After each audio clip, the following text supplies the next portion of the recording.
सत श्री अकाल जी and good morning to all. की हाल चाल है जी साढ़े सारे दर्शकों का। उम्मीद करते हैं वीकेंड तो बाद जो थोड़े नाल मुलाकात हो रही है, थोड़ा गल्लां बातां आपां कर रहे हैं तो सारे जने बिल्कुल ठीक होवोगे। सेहत का भी पूरा पूरा तुसीं सारिਆਂ ने ख्याल रखा होना है, अपना भी तो दूजिਆਂ ਦਾ भी।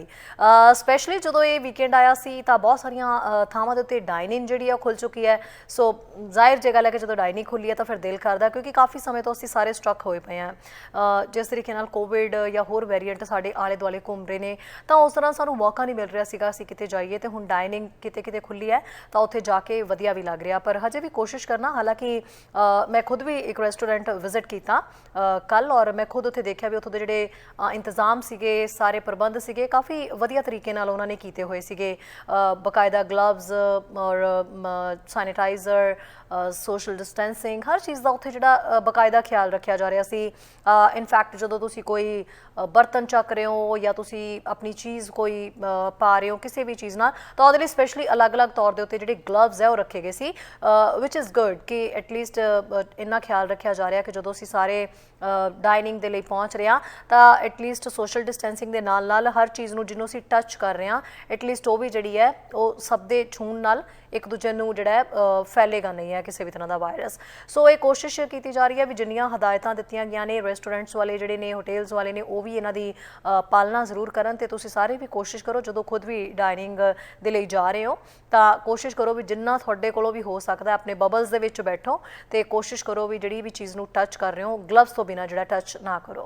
सो अज आपां शो दे विच भी इस बाबत सारे गलबात करांगे कि स्पैशली कोविड के दौरान या होर नवे नवे जिहड़े वेरीएंट आए ने उन्हां नूं लैके किवें किवें दे जिहड़े नियम ने लागू कीते जाने चाहिए सी या फिर लागू किए गए ने, तो उन्हां दे विच फर्क किन्ना कुछ नज़र आ रहा। स्पैशली भारत दे विच हुण साडे सारिਆਂ दी नज़र टिकी हुई है क्योंकि बहुत सारिया देशों तो बहुत सारिया कंट्रीज़ तो जी है एक पॉजिटिव न्यूज़ मिलनी शुरू हो गई है भी ठल पै रही है काफ़ी ज़्यादा कोविड मामलों। सो इसलिए भारत के स्पैशली नज़र टिकी हुई है भी चंगी खबर जी है वो भारत तो जरूर आ जाए, क्योंकि भारत के इस वेले देखा जा रहा कि जिस तरीके नाल कोविड करके या फिर होर जिहड़ा काला कह सकते हैं आ रहा सीगा वायरस, उन्होंने भी लैके जी बड़ी एक चिंता जही बनी हुई सी भी हुण ये नवे नवे जिहड़े बीमारियां आ रही ने, वायरस आ रहे हैं, हुण पता नहीं होर किन्ना कुछ जिहड़ा लोकां नूं भड़थू पै जाना, लोकां दे विच जिहड़ा हलचल मच जानी है इस चीज़ नूं लैके। पर फिलहाल तो यह कहा जा रहा भी जिहड़ियां पंजाब सरकार ने कुछ गाइडलाइनस है उन्हां च ढिल दित्ती है, जिहड़ियां चेंजिस कीतियां ने 15 जून तक, और इन्हां चेंजिस दे अकॉर्डिंगली कहंदे ने कि स्ट्रैटेजी जिहड़ी प्लान की गई है उस दे विच जिहड़ा बंद दा समां सी उहनूं थोड़ा जिहा घटा दित्ता गया है। मार्केटां जिहड़ियां ने हुण 6 वजे तक खुल्लियां रहणगीਆਂ, करफ्यू जिहड़ा है शामी जिहड़ा है शुरू होया करेगा तो सवेरे 6-7 बजे तक लागू रहेगा। सो इस नूं चेंज किया गया। इस तो इलावा जिहड़ा विआह समागमां दे विच या फिर किसी भी कह सकते हैं भी मरग दे विच किसी ने भी शामिल होना सीगा संस्कार करन दे लई, उन्हां दी गिनती दे विच भी जिहड़ा वाधा कर दिता गया। हुण 20 तक जिहड़े लोग ने वो जा सकते हैं, इकट्ठ जिहड़ा कर सकते हैं। सो ये सारियां जिहड़ियां पाबंदियां दे विच किते ना किते ढिल जिहड़ी है दित्ती गई है पंजाब सरकार दे वल्लों, ते हुण पर यह जरूर किया जा रहा भी सारे केसां दे उत्ते किते ना किसी नज़र जिहड़ी है वो बनी रहेगी। तो चंगी खबर की उम्मीद प्रगटाई जा रही है। कहा जा रहा भी भारत के केस जिहड़े ने वो काफ़ी ज़्यादा घटे ने। खैर जे वाकई ये गल है तो ये चंगी खबर असीं कह सकते हैं। इस तो इलावा बच्चों के लिए कहा जा रहा भी बच्चों के उत्ते जिहड़े ट्रायल किए जा रहे हैं, बच्चों के लिए हुण वैक्सीन जिहड़ी है वो आ रही है तो जल्दी भारत के वल्लों तैयारी की जा रही है बच्चों की वैक्सीन लगाउण दी। हुण बच्चों की वैक्सीन किन्नी कुछ सेफ है, कि लगनी चाहिए है इस टाइम बच्चों की वैक्सीन, क्योंकि हजे कई खामियां ने। हजे तो असीं थोड़े दिन पहला जो खबर कर रहे सी तो उस दे विच देख रहे सी भी बहुत सारे जिहड़े बजुर्ग ने, बहुत सारे यंग जनरेशन इदां दी पई है जिन्हां नूं वैक्सीन ऑलरेडी मिल नहीं रही है, ऑक्सीजन की कमी आ रही, बड़ियां चीज़ों की कमी देखी जा रही सी। पर उस तो भी अगे जिहड़ी छलांग मारते हुए हुण जे बच्चों की वैक्सीन कही जा रही है तो आने वाला एक तो यह भी गल इशारा इधर नूं भी कर रही है कि किते ना किते बच्चों लई जिहड़ी है घातक हो सकती है, जिहड़ी अगे थर्ड वेव जिन्हों कह सकते हैं आपां आउण वाली है। बच्चों को नुकसान तो देगी, पर इस तो इलावा जो यंग जनरेशन है जिन्होंने हजे तक वैक्सीन मिली नहीं है वो हजे पेंडिंग ने, तो बच्चों की वैक्सीन जी है कि वो पूरी कर ली जाएगी। सो किहड़ियां वो खामियां ने जिन्होंने इस वेले भरना जरूरी है। साडे नाल अजिहे ही एक माहिर, अजिहे ही एक डॉक्टर जुड़न जा रहे हैं, उन्होंने गल करांगे। पर उस तो पहला मैं अपने कॉलर्स ये जरूर कह दा कि तुसीं कॉल करियो और तुसीं भी इस संबंधी अपनी जी है सलाह मशवरा जरूर करियो। कोई सवाल है डॉक्टर साहब अपने नाल जुड़नगे, उन्हां नाल तुसीं कर सकते हो, सवाल जवाब पूछ सकते हो, उन्होंने कुछ भी सवाल पूछना है, क्योंकि ਡਾਕਟਰ ਹਰਮਨ ਜਿਹੜੇ ਬੋਪਾ ਰਾਏ ਨੇ ਉਹਨਾਂ ਨਾਲ ਅਸੀਂ ਗੱਲਬਾਤ ਕਰਾਂਗੇ। ਡਾਕਟਰ ਹਰਮਨ ਬੋਪਾ ਰਾਏ ਜਿਹੜੇ ਨੇ ਉਹ doctor Harman Bopa Rai is a critical care and trauma ਜਿਹੜੇ ਡਾਕਟਰ ਨੇ USA ਦੇ ਵਿੱਚ। ਡਾਕਟਰ ਹਰਮਨ ਰਾਏ ਨੇ USA ਦੇ ਵਿੱਚ ਉਹਨਾਂ ਨੇ ਕੋਵਿਡ ਹਾਲਾਤਾਂ ਨੂੰ ਕਾਫੀ ਹੱਦ ਤੱਕ ਜਿਹੜਾ ਹੈ ਸੈੱਟ ਕਰਨ ਦੇ ਵਿੱਚ ਹੈਲਪ ਕੀਤੀ ਹੈ, ਜਿਹਦੇ ਕਰਕੇ ਉਹਨਾਂ ਨੂੰ ਸਨਮਾਨਿਤ ਵੀ ਕੀਤਾ ਗਿਆ ਤੇ ਹੁਣ ਭਾਰਤ ਦੇ ਵਿੱਚ ਉਹਨਾਂ ਨੂੰ ਭੇਜਿਆ ਗਿਆ ਵੀ ਕੋਵਿਡ ਦੇ ਜਿਹੜੇ ਹਾਲਾਤ ਨੇ ਉੱਥੇ ਵੀ ਆਪਣੀ ਸਟ੍ਰੈਟਜੀ ਨਾਲ ਕਿਤੇ ਨਾ ਕਿਤੇ ਜਿਹੜਾ ਉਹ ਹੈਲਪ ਕਰ ਸਕਣ, ਟ੍ਰੇਨਿੰਗ ਦੇ ਸਕਣ, ਲੋਕਾਂ ਨੂੰ, ਨਰਸਾਂ ਨੂੰ ਟ੍ਰੇਨਿੰਗ ਦੇ ਸਕਣ। ਸੋ ਡਾਕਟਰ ਹਰਮਨ ਬੋਪਾ ਰਾਏ ਜੀ ਦੇ ਨਾਲ ਗੱਲ ਕਰਦੇ ਹਾਂ। ਡਾਕਟਰ ਸਾਹਿਬ ਬਹੁਤ ਬਹੁਤ ਸਵਾਗਤ ਹੈ ਦ ਮਾਰਨਿੰਗ ਸ਼ੋਅ ਦੇ ਵਿੱਚ। ਥੈਂਕ ਯੂ ਸ਼ੈਰੀ ਜੀ। ਡਾਕਟਰ ਹਰਮਨ ਜੀ ਡਾਕਟਰ ਹਰਮਨ ਜੀ, ਤੁਸੀਂ ਤਾਂ ਅਮਰੀਕਾ ਦੇ ਜਿਹੜੇ ਹਾਲਾਤ ਆ ਉਹ ਵੀ ਦੇਖੇ ਨੇ, USA ਦੇ ਵਿੱਚ ਜਿੰਨੀ ਕ੍ਰਿਟੀਕਲ ਸਿਚੁਏਸ਼ਨ ਸੀਗੀ, ਭਾਰਤ ਦੇ ਵਿੱਚ ਹਜੇ ਦੇਖਾਂਗੇ ਵੀ ਇਹਦਾ ਤਾਲਮੇਲ ਕਰਕੇ ਵੀ ਕੀ ਉਸੇ ਬਰਾਬਰ ਹੈ ਜਾਂ ਉਸ ਤੋਂ ਵੀ ਉੱਪਰ ਚਲੀ ਜਾ ਚੁੱਕੀ ਹੈ। ਸਭ ਤੋਂ ਪਹਿਲਾਂ ਹਰਮਨ ਜੀ ਤੁਹਾਡੇ ਤੋਂ ਇਹ ਜਾਣਨਾ ਚਾਹਾਂਗੇ ਵੀ ਜਦੋਂ ਤੁਸੀਂ ਹੁਣ USA ਤੋਂ ਭਾਰਤ ਦੇ ਵਿੱਚ ਪਹੁੰਚੇ ਹੋ ਤਾਂ ਭਾਰਤ ਦੇ ਅਪਡੇਟ ਜਿਹੜੀ ਇਸ ਵੇਲੇ ਸਿਚੁਏਸ਼ਨ ਹੈ ਉਹ ਤੁਹਾਨੂੰ ਕੀ ਨਜ਼ਰ ਆਈ ਹੈ? ਲੱਗਦਾ ਹੈ ਵੀ ਜਲਦੀ ਹੀ ਜਿਹੜੀ ਹੈ ਇਹ ਕੋਵਿਡ ਤੋਂ ਜਾਂ ਹੋਰ ਜਿਹੜੇ ਵੀ ਵੇਰੀਐਂਟ ਨੇ ਉਹਨਾਂ ਤੋਂ ਛੁਟਕਾਰਾ ਮਿਲ ਸਕਦਾ ਹੈ? ਭਾਰਤ ਦੀ ਕੋਈ ਦੀ ਸਟ੍ਰੈਟਜੀ ਤੁਹਾਨੂੰ ਲੱਗ ਰਹੀ ਹੈ? ਜਦੋਂ ਮੈਂ ਅਪ੍ਰੈਲ ਵਿੱਚ ਇੰਡੀਆ ਵਾਪਸ ਆਇਆ, ਬਿਕੋਜ਼ ਕੇਸਿਸ ਇੰਨੇ ਵੱਧ ਰਹੇ ਸੀਗੇ, ਉਦੋਂ ਸਾਨੂੰ ਪਤਾ ਸੀ ਕਿ ਅਗਲੇ ਕੁਝ ਹਫ਼ਤੇ ਬਹੁਤ ਡਿਫਿਕਲਟ ਹੋਣ ਵਾਲੇ ਨੇ। ਉਹੀ ਅਸੀਂ ਦੇਖਿਆ ਕਿ ਬਹੁਤ ਜ਼ਿਆਦਾ ਕੇਸਿਸ ਵੱਧ ਕੇ ਡੈਥਸ ਵੀ ਬਹੁਤ ਹੋਈਆਂ ਐਂਡ ਸਾਰਾ ਹੈਲਥ ਕੇਅਰ ਇਨਫਰਾਸਟ੍ਰਕਚਰ ਓਵਰਵੈਲਮ ਹੋਇਆ। ਹੁਣ ਜੂਨ ਸਟਾਰਟਿੰਗ ਵਿੱਚ ਬਹੁਤ ਰੈਪਿਡਲੀ ਕੇਸਿਸ ਡਿੱਗ ਰਹੇ ਨੇ, ਬਿਕੋਜ਼ ਕਾਫੀ ਲੋਕਡਾਊਨਸ ਵੀ ਲੱਗੇ ਨੇ ਐਂਡ ਰਿਸਟ੍ਰਿਕਸ਼ਨਸ ਕਰਕੇ ਜਿਹੜਾ ਫੀਅਰ ਪੈਦਾ ਹੋਇਆ ਉਹਦੇ ਕਰਕੇ ਲੋਕੀ ਪ੍ਰੀਕਾਸ਼ਨਸ ਵੀ ਲੈ ਰਹੇ ਨੇ। ਇਹਦੇ ਕਰਕੇ ਵੀ ਥਿੰਕ ਕਿ ਜੂਨ ਦੇ ਐਂਡ ਤੱਕ ਕਾਫੀ ਕੇਸਿਸ ਘਟ ਜਾਣਗੇ। ਐਟਲੀਸਟ ਇਸ ਵੇਵ ਦੇ ਸ਼ੁਰੂਆਤ ਵਿੱਚ ਜਿਹੋ ਜਿਹੇ ਕੇਸਿਸ ਸੀ, ਕਾਫੀ ਮਹੀਨੇ ਕੇਸਿਸ ਥੋੜੇ ਰਹੇ, ਉਹਨਾਂ ਤੱਕ ਆ ਜਾਣੇ ਚਾਹੀਦੇ ਨੇ। ਜੀ ਡਾਕਟਰ ਹਰਮਨ, ਜਦੋਂ ਅਸੀਂ ਕੈਨੇਡਾ ਦੇ ਵਿੱਚ ਬੈਠੇ ਹੋਏ ਹਾਂ, ਅਸੀਂ ਹਰ ਦਿਨ ਜਦੋਂ ਅਪਡੇਟ ਕਰਦੇ ਹਾਂ, ਸ਼ੋਅ ਦੇ ਵਿੱਚ ਵੀ ਅਸੀਂ ਜਦੋਂ ਗੱਲਬਾਤ ਕਰਦੇ ਹਾਂ ਤਾਂ ਸਪੈਸ਼ਲੀ ਸੋਸ਼ਲ ਮੀਡੀਆ ਤੋਂ ਵੀ ਕਈ ਇੱਦਾਂ ਦੀਆਂ ਖਬਰਾਂ ਆ ਜਾਂਦੀਆਂ ਨੇ ਜਿਹੜੀਆਂ ਕਿ ਲੋਕਾਂ ਦੇ ਅੰਦਰ ਇੱਕ ਪੈਨਿਕ ਕ੍ਰੀਏਟ ਕਰਦੀਆਂ ਨੇ। ਲੋਕ ਡਰਦੇ ਨੇ ਔਰ ਸਪੈਸ਼ਲੀ ਇੱਥੇ ਬੈਠੇ ਲੋਕਾਂ ਨੂੰ ਜਦੋਂ ਭਾਰਤ ਦੇ ਹਾਲਾਤ ਪਤਾ ਚੱਲਦੇ ਨੇ ਤਾਂ ਉਹਨਾਂ ਨੂੰ ਲੱਗਦਾ ਵੀ ਇੰਡੀਆ ਦੇ ਵਿੱਚ ਹਾਲਾਤ ਜਿਹੜੇ ਹਜੇ ਕਾਬੂ ਦੇ ਵਿੱਚ ਆਉਣ ਵਾਲੇ ਨਹੀਂ ਹੈ। ਸੋ ਤੁਸੀਂ ਇਹ ਚੀਜ਼ ਪਲੀਜ਼ ਕਲੀਅਰ ਕਰੋ ਕਿ ਕਿਉਂਕਿ ਇੱਕ ਡਾਕਟਰ ਹੋਣ ਦੇ ਨਾਤੇ ਤੁਸੀਂ ਆਪਣੀ ਅੱਖੀਂ ਉਹ ਸਾਰੀ ਚੀਜ਼ ਦੇਖੀ ਹੈ ਕਿ ਵਾਕਈ ਲੱਗਦਾ ਹੈ ਕਿ ਜੂਨ ਤੱਕ ਜਿਹੜੇ ਆ ਹਾਲਾਤ ਠੀਕ ਹੋ ਸਕਦੇ ਨੇ, ਇੱਦਾਂ ਦੀ ਸਟ੍ਰੈਟਜੀ ਜਿਹੜੀ ਹੈ ਉਹ ਬਣੀ ਹੋਈ ਹੈ ਤੇ ਲੋਕ ਜਿਹੜੇ ਨੇ ਉਹ ਸੋਸ਼ਲ ਮੀਡੀਆ ਦੀ ਖਬਰ ਤੋਂ ਡਰਨ ਨਾ, ਪੈਨਿਕ ਦੇ ਵਿੱਚ ਨਾ ਜਾਣ ਵੀ ਉੱਥੋਂ ਦੇ ਹਾਲਾਤ ਬਹੁਤ ਬੁਰੇ ਨੇ ਤੇ ਆਉਣ ਵਾਲੇ ਕੁਝ ਮਹੀਨਿਆਂ ਤੱਕ ਭਾਰਤ ਤੋਂ ਚੰਗੀ ਖਬਰ ਨਹੀਂ ਆਉਣ ਵਾਲੀ।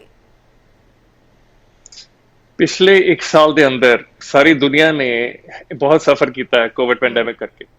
ਉਸ ਸਫਰਿੰਗ ਦਾ ਇੱਕ ਰੀਜ਼ਨ ਵਾਇਰਸ ਹੈ ਤੇ ਦੂਜਾ ਰੀਜ਼ਨ ਮਿਸ ਇਨਫੋਰਮੇਸ਼ਨ ਹੈ ਜਿਹੜੀ ਕਿ ਫੀਅਰ ਜਨਰੇਟ ਕਰਦੀ ਹੈ ਪੋਪੂਲੇਸ਼ਨ ਵਿੱਚ।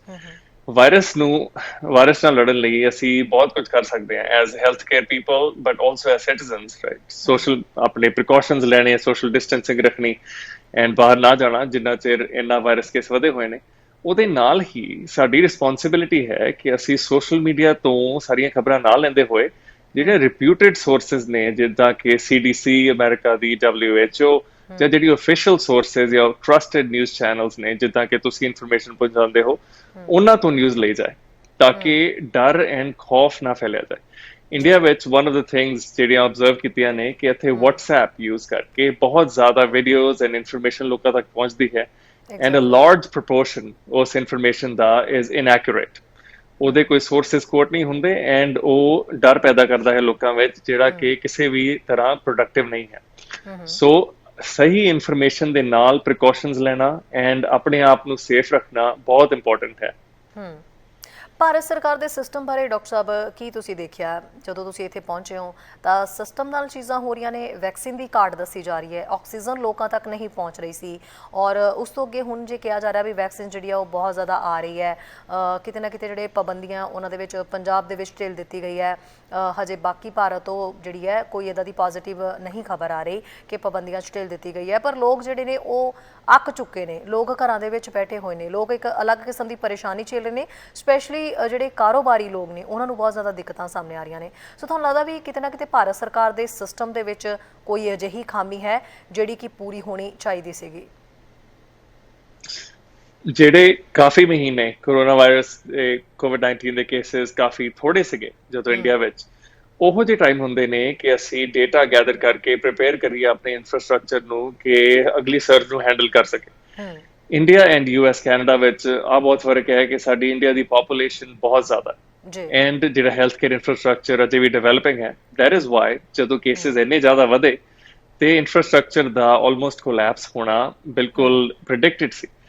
ਉਹਦੇ ਨਾਲ ਹੀ ਜਿਹੜੀਆਂ ਸਪਲਾਈ ਚੇਨ, ਜਿੱਦਾਂ ਕਿ ਅਪ੍ਰੈਲ ਵਿੱਚ ਵੈਕਸੀਨ ਦੇ ਨਾਲ ਨਾਲ ਆਕਸੀਜਨ ਦੀ ਸ਼ਾਰਟੇਜ ਕਾਫੀ ਪਾਈ ਗਈ, ਉਹ ਸਪਲਾਈ ਚੇਨਸ ਨੂੰ ਸਟ੍ਰੀਮਲਾਈਨ ਕਰਨਾ, ਕੋਆਰਡੀਨੇਸ਼ਨ ਸੈਲਸ ਬਣਾਉਣਾ ਬਹੁਤ centre level and state level ਤੇ ਬਹੁਤ ਜ਼ਰੂਰੀ ਹੈ। ਐਂਡ ਹੁਣ ਨਾਓ ਦੈਟ ਕੇਸਿਸ ਘਟ ਰਹੇ ਨੇ, ਗਵਰਨਮੈਂਟ ਨੇ ਵੀ ਸਟੈਪ ਅਪ ਕੀਤਾ ਹੈ ਪਿਛਲੇ ਕੁਝ ਵੀਕਸ ਤੋਂ। ਸਾਰੀਆਂ ਸਪਲਾਈ ਚੇਨਸ ਵੈਕਸੀਨ ਦੀ ਰੋਲ ਆਊਟ ਕਰਨਾ, ਇਹਨੂੰ ਹੋਰ ਜ਼ਿਆਦਾ ਸਟੈਪ ਅਪ ਕੀਤਾ ਜਾਣਾ ਚਾਹੀਦਾ ਹੈ।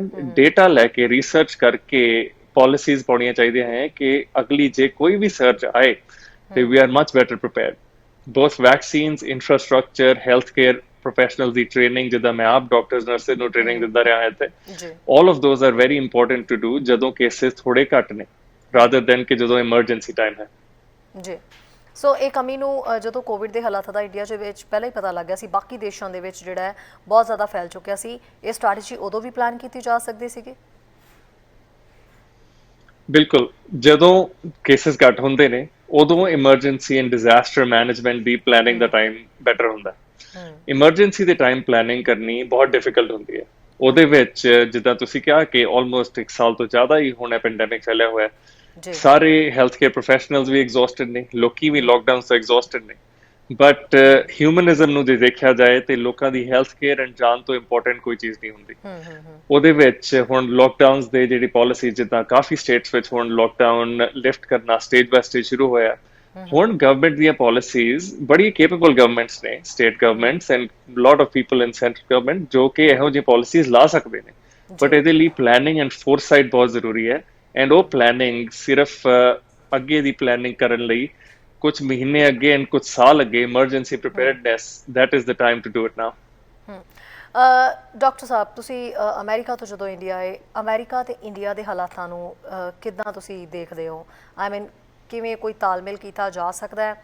ਅਮਰੀਕਾ ਦੇ ਵਿੱਚ ਅਸੀਂ ਦੇਖਿਆ ਵੀ ਇੱਦਾਂ ਲੱਗ ਰਿਹਾ ਸੀਗਾ ਕਿ ਸ਼ਾਇਦ ਕੋਵਿਡ ਦਾ ਜਿਹੜਾ ਸੈਂਟਰ ਪੁਆਇੰਟ ਹੈ ਉਹ ਅਮਰੀਕਾ ਬਣ ਚੁੱਕਿਆ ਹੋਇਆ ਹੈ। ਇੰਨੇ ਬੁਰੇ ਉਸ ਟਾਈਮ ਦੇ ਉੱਥੇ ਅਮਰੀਕਾ ਦੇ ਵਿੱਚ ਹਾਲਾਤ ਹੋ ਚੁੱਕੇ ਸੀਗੇ, ਪਰ ਹੌਲੀ ਹੌਲੀ ਸਟ੍ਰੈਟਜੀ ਇਸ ਤਰੀਕੇ ਨਾਲ ਪਲਾਨ ਕੀਤੀ ਗਈ। ਤੁਸੀਂ ਖੁਦ ਉੱਥੇ ਮੌਜੂਦ ਸੀਗੇ, ਤੁਸੀਂ ਵੀ ਉਹ ਹਾਲਾਤ ਦੇਖੇ ਨੇ, ਲੋਕਾਂ ਦੀ ਸੇਵਾ ਉੱਥੇ ਤੁਸੀਂ ਵੀ ਬਹੁਤ ਜ਼ਿਆਦਾ ਕੀਤੀ ਹੈ, ਉਸ ਸਟ੍ਰੈਟਜੀ ਨੂੰ ਤੁਸੀਂ ਬੜੇ ਤਰੀਕੇ ਨਾਲ ਹੈਂਡਲ ਕੀਤਾ ਹੈ। ਸੋ ਉੱਥੇ ਕਿਹੜੀਆਂ ਉਹ ਚੀਜ਼ਾਂ ਸੀ ਜਿਨ੍ਹਾਂ ਦਾ ਬਹੁਤ ਜ਼ਿਆਦਾ ਖਿਆਲ ਰੱਖ ਕੇ ਉਹਨੂੰ ਸੈੱਟ ਕਰ ਲਿਆ ਗਿਆ ਅਤੇ ਭਾਰਤ ਦੇ ਵਿੱਚ ਵੀ ਉਹ ਅਪਣਾਈ ਜਾ ਸਕਦੀ ਸੀਗੀ? ਕੀ ਤੁਸੀਂ ਦੋਨਾਂ ਦੇ ਵਿੱਚ ਫ਼ਰਕ ਦੇਖਦੇ ਹੋ? ਜਦੋਂ ਪਿਛਲੇ ਸਾਲ COVID-19 ਦੀ ਪਹਿਲੀ ਵੇਵ USA ਵਿੱਚ ਆਈ, ਉਦੋਂ ਮੈਂ ਨਿਊਯਾਰਕ ਵਿੱਚ ICUs ਵਿੱਚ ਸੀਗਾ। ਉਦੋਂ this was March April of last year. ਉਦੋਂ ਸਾਨੂੰ COVID-19 ਬਾਰੇ ਇੰਨਾ ਜ਼ਿਆਦਾ ਨਹੀਂ ਸੀ ਪਤਾ ਕਿ ਇਹਦੇ ਵਿੱਚ ਟ੍ਰੀਟਮੈਂਟਸ ਕਿਹੜੇ ਇਫੈਕਟਿਵਲੀ ਕੰਮ ਕਰਦੇ ਨੇ, ਐਂਡ ਵੈਕਸੀਨ ਦੂਰ ਦੂਰ ਤੱਕ ਨਹੀਂ ਸੀ।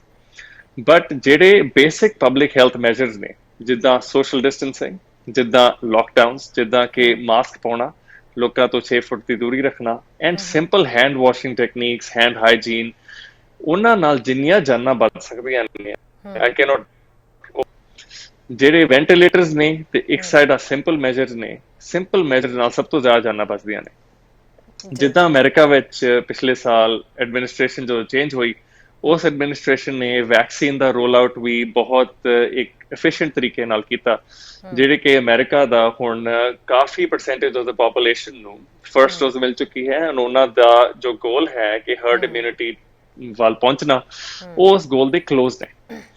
ਉੱਦਾਂ ਹੀ ਇੰਡੀਆ ਦੀ ਪੋਪੂਲੇਸ਼ਨ ਇੰਨੀ ਜ਼ਿਆਦਾ ਹੋਣ ਕਰਕੇ ਬਹੁਤ ਡਿਫਰੈਂਟ ਲੌਜਿਸਟਿਕਲ ਪ੍ਰੋਬਲਮਸ ਨੇ, ਇਨਫਰਾਸਟ੍ਰਕਚਰ ਦੇ ਵੀ ਬਹੁਤ ਪ੍ਰੋਬਲਮਸ ਨੇ, ਬਿਕੋਜ਼ ਇੱਕ ਅਮਰੀਕਾ ਵਿੱਚ ਦੀ ਇਨਫਰਾਸਟ੍ਰਕਚਰ ਸਾਡਾ ਕੋਲੈਪਸ ਇੰਨਾ ਨਹੀਂ ਸੀ ਹੋਇਆ, because state of the art developed infrastructure ਹੈ, ਐਂਡ ਇੰਡੀਆ ਦਾ ਅਜੇ ਡਿਵੈਲਪਿੰਗ ਕੰਟਰੀ ਇਨਫਰਾਸਟ੍ਰਕਚਰ ਹੈ, other than the biggest cities.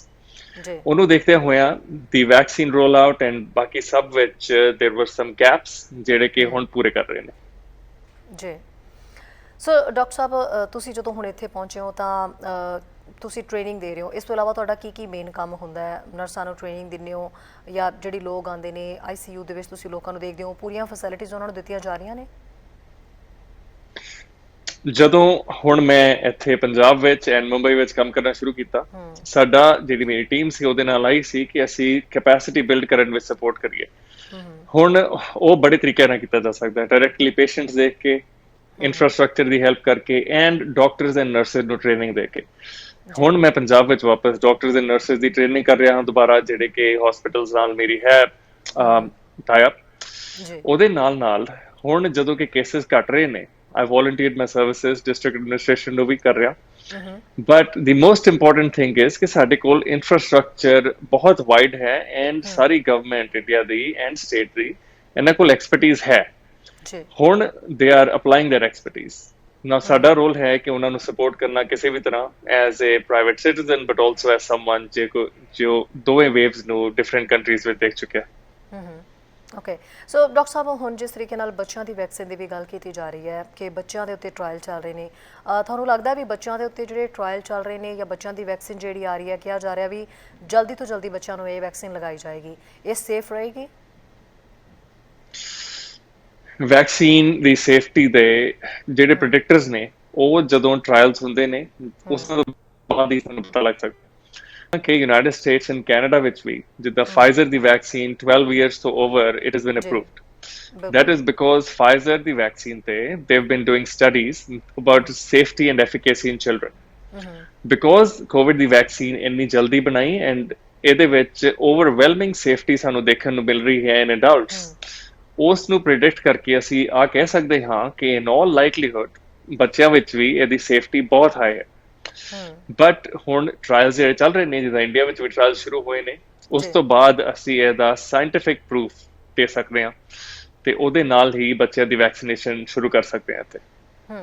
Okay, ਸੋ ਹਜੇ ਨੌਜਵਾਨਾਂ ਨੂੰ ਜਿਹੜੀ ਯੰਗ ਜਨਰੇਸ਼ਨ ਹੈ ਡਾਕਟਰ ਸਾਹਿਬ, ਉਹਨਾਂ ਨੂੰ ਹਜੇ ਵੈਕਸੀਨ ਨਹੀਂ ਲੱਗੀ, ਉਹ ਵੀ ਪਏ ਹੋਏ ਨੇ, ਕਾਫੀ ਸਾਰੇ ਵੱਡੇ ਲੋਕ ਬਜ਼ੁਰਗ ਲੋਕ ਵੀ ਨੇ ਜਿਨ੍ਹਾਂ ਤੱਕ ਵੈਕਸੀਨ ਅਜੇ ਪਹੁੰਚ ਨਹੀਂ ਰਹੀ ਸੇ।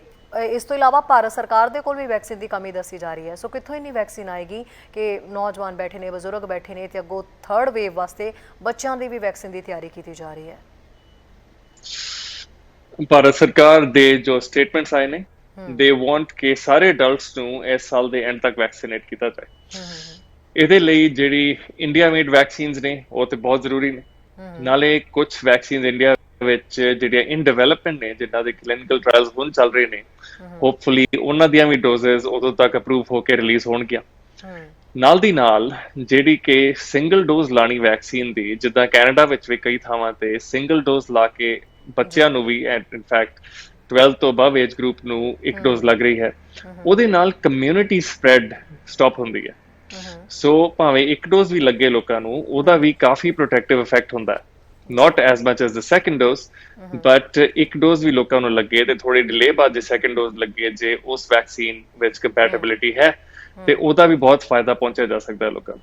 ਜੀ, ਸੋ ਲੋਕ ਇਸ ਚੀਜ਼ ਲਈ ਤਿਆਰ ਨੇ? ਲੋਕਾਂ ਨਾਲ ਵੀ ਤੁਹਾਡੀ ਕੋਈ ਇਸ ਸੰਬੰਧੀ ਗੱਲਬਾਤ ਹੋਈ? ਕਿਉਂਕਿ ਬਹੁਤ ਸਾਰੀ ਰਿਪੋਰਟਸ ਇੱਦਾਂ ਦੀਆਂ ਆਈਆਂ ਕਿ ਜਦੋਂ ਲੋਕ ਜਿਹੜੇ ਨੇ, ਆਮ ਜਨਤਾ ਜਿਹੜੀ ਹੈ, ਉਹ ਹਸਪੀਟਲਸ ਦੇ ਵਿੱਚ ਜਾਂਦੇ ਨੇ, ਕਈਆਂ ਦੇ ਆਪਣੇ ਜਿਹੜੇ ਨੇ ਬਿਮਾਰ ਨੇ ਜਾਂ ਕਈਆਂ ਨੂੰ ਕ੍ਰਿਟੀਕਲ ਸਿਚੁਏਸ਼ਨ ਹੁੰਦੀ ਕੰਡੀਸ਼ਨ ਦੇ ਵਿੱਚ ਉਹਨਾਂ ਨੂੰ ਭੇਜਣਾ ਪੈਂਦਾ ਹੈ।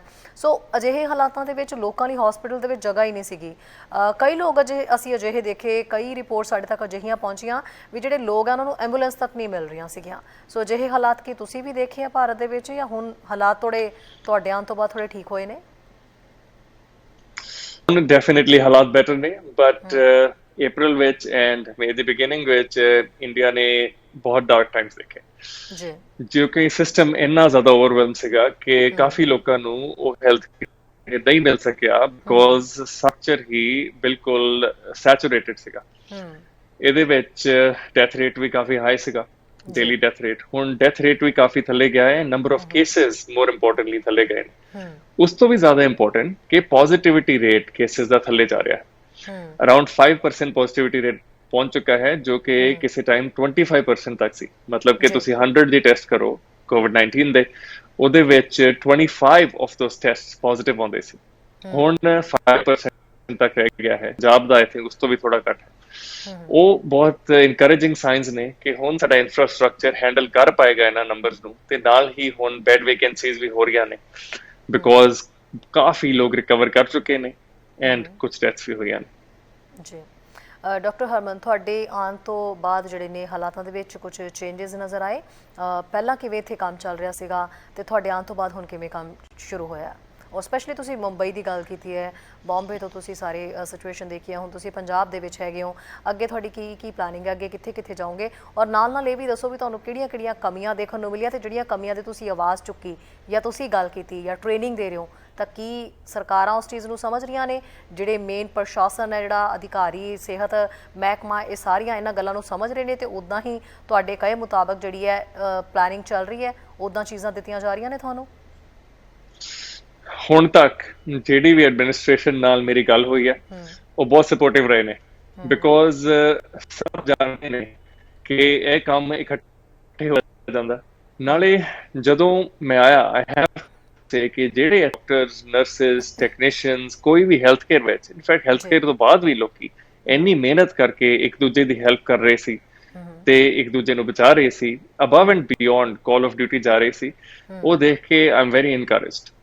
ਸਾਡੇ ਕੋਲ ਡਾਕਟਰਸ, ਨਰਸਿਸ ਸਾਰੇ ਬਹੁਤ ਟੈਲੈਂਟਡ ਪੂਲ ਹੈਗਾ, but because number of cases ਇੰਨੇ ਜ਼ਿਆਦਾ ਹੈ, ਪਹਿਲੇ ਉਹ ਜ਼ਿਆਦਾ ਓਵਰਵੈਲਮ ਸੀ ਤੇ ਹੁਣ ਮੇਰੇ ਆਉਣ ਤੋਂ ਬਾਅਦ ਜਦੋਂ ਕੇਸਿਸ ਹੁਣ ਘਟਣੇ ਸ਼ੁਰੂ ਹੋਏ ਨੇ ਤੇ ਹੁਣ ਉਹ ਵੀ ਥੋੜਾ ਜਿਹਾ ਸਾਹ ਲੈ ਰਹੇ ਨੇ ਕਿ ਜਿਹੜੇ ਕੇਸਿਸ ਉਹ ਹੈਂਡਲ ਕਰ ਸਕਦੇ ਨੇ। ਉਹਦੇ ਨਾਲ ਹੀ ਜਿਹੜੇ ਜੂਨੀਅਰ ਡਾਕਟਰਸ ਨੇ ਜਿਹੜੇ ਹੁਣੇ ਟ੍ਰੇਨਿੰਗ ਤੋਂ ਬਾਹਰ ਆਏ ਨੇ ਤੇ ਜੂਨੀਅਰ ਨਰਸਿਸ ਨੇ ਜਿਹੜੇ ਕਿ ਹੁਣੇ ਟ੍ਰੇਨਿੰਗ ਤੋਂ ਬਾਹਰ ਆਏ ਨੇ, ਜਿਹੜੇ ਕਿ ਨਾਲ ਦੀ ਨਾਲ ਹੀ ਡਿਪਲੋਏ ਹੋ ਗਏ ਨੇ, ਉਹ ਇੱਕ ਪੂਲ ਬਹੁਤ ਵੱਡਾ ਹੈ ਜਿਹਨੂੰ ਕਿ ਟ੍ਰੇਨਿੰਗ ਦੇ ਕੇ, ਐਮਰਜੈਂਸੀ ਟ੍ਰੇਨਿੰਗ ਦੇ ਕੇ, ਕੋਵਿਡ-19 ਸਪੈਸਿਫਿਕ ਟ੍ਰੇਨਿੰਗ ਦੇ ਕੇ ਅਸੀਂ ਆਪਣੀ ਕੈਪੈਸਿਟੀ ਬਹੁਤ ਵਧਾ ਸਕਦੇ ਹਾਂ।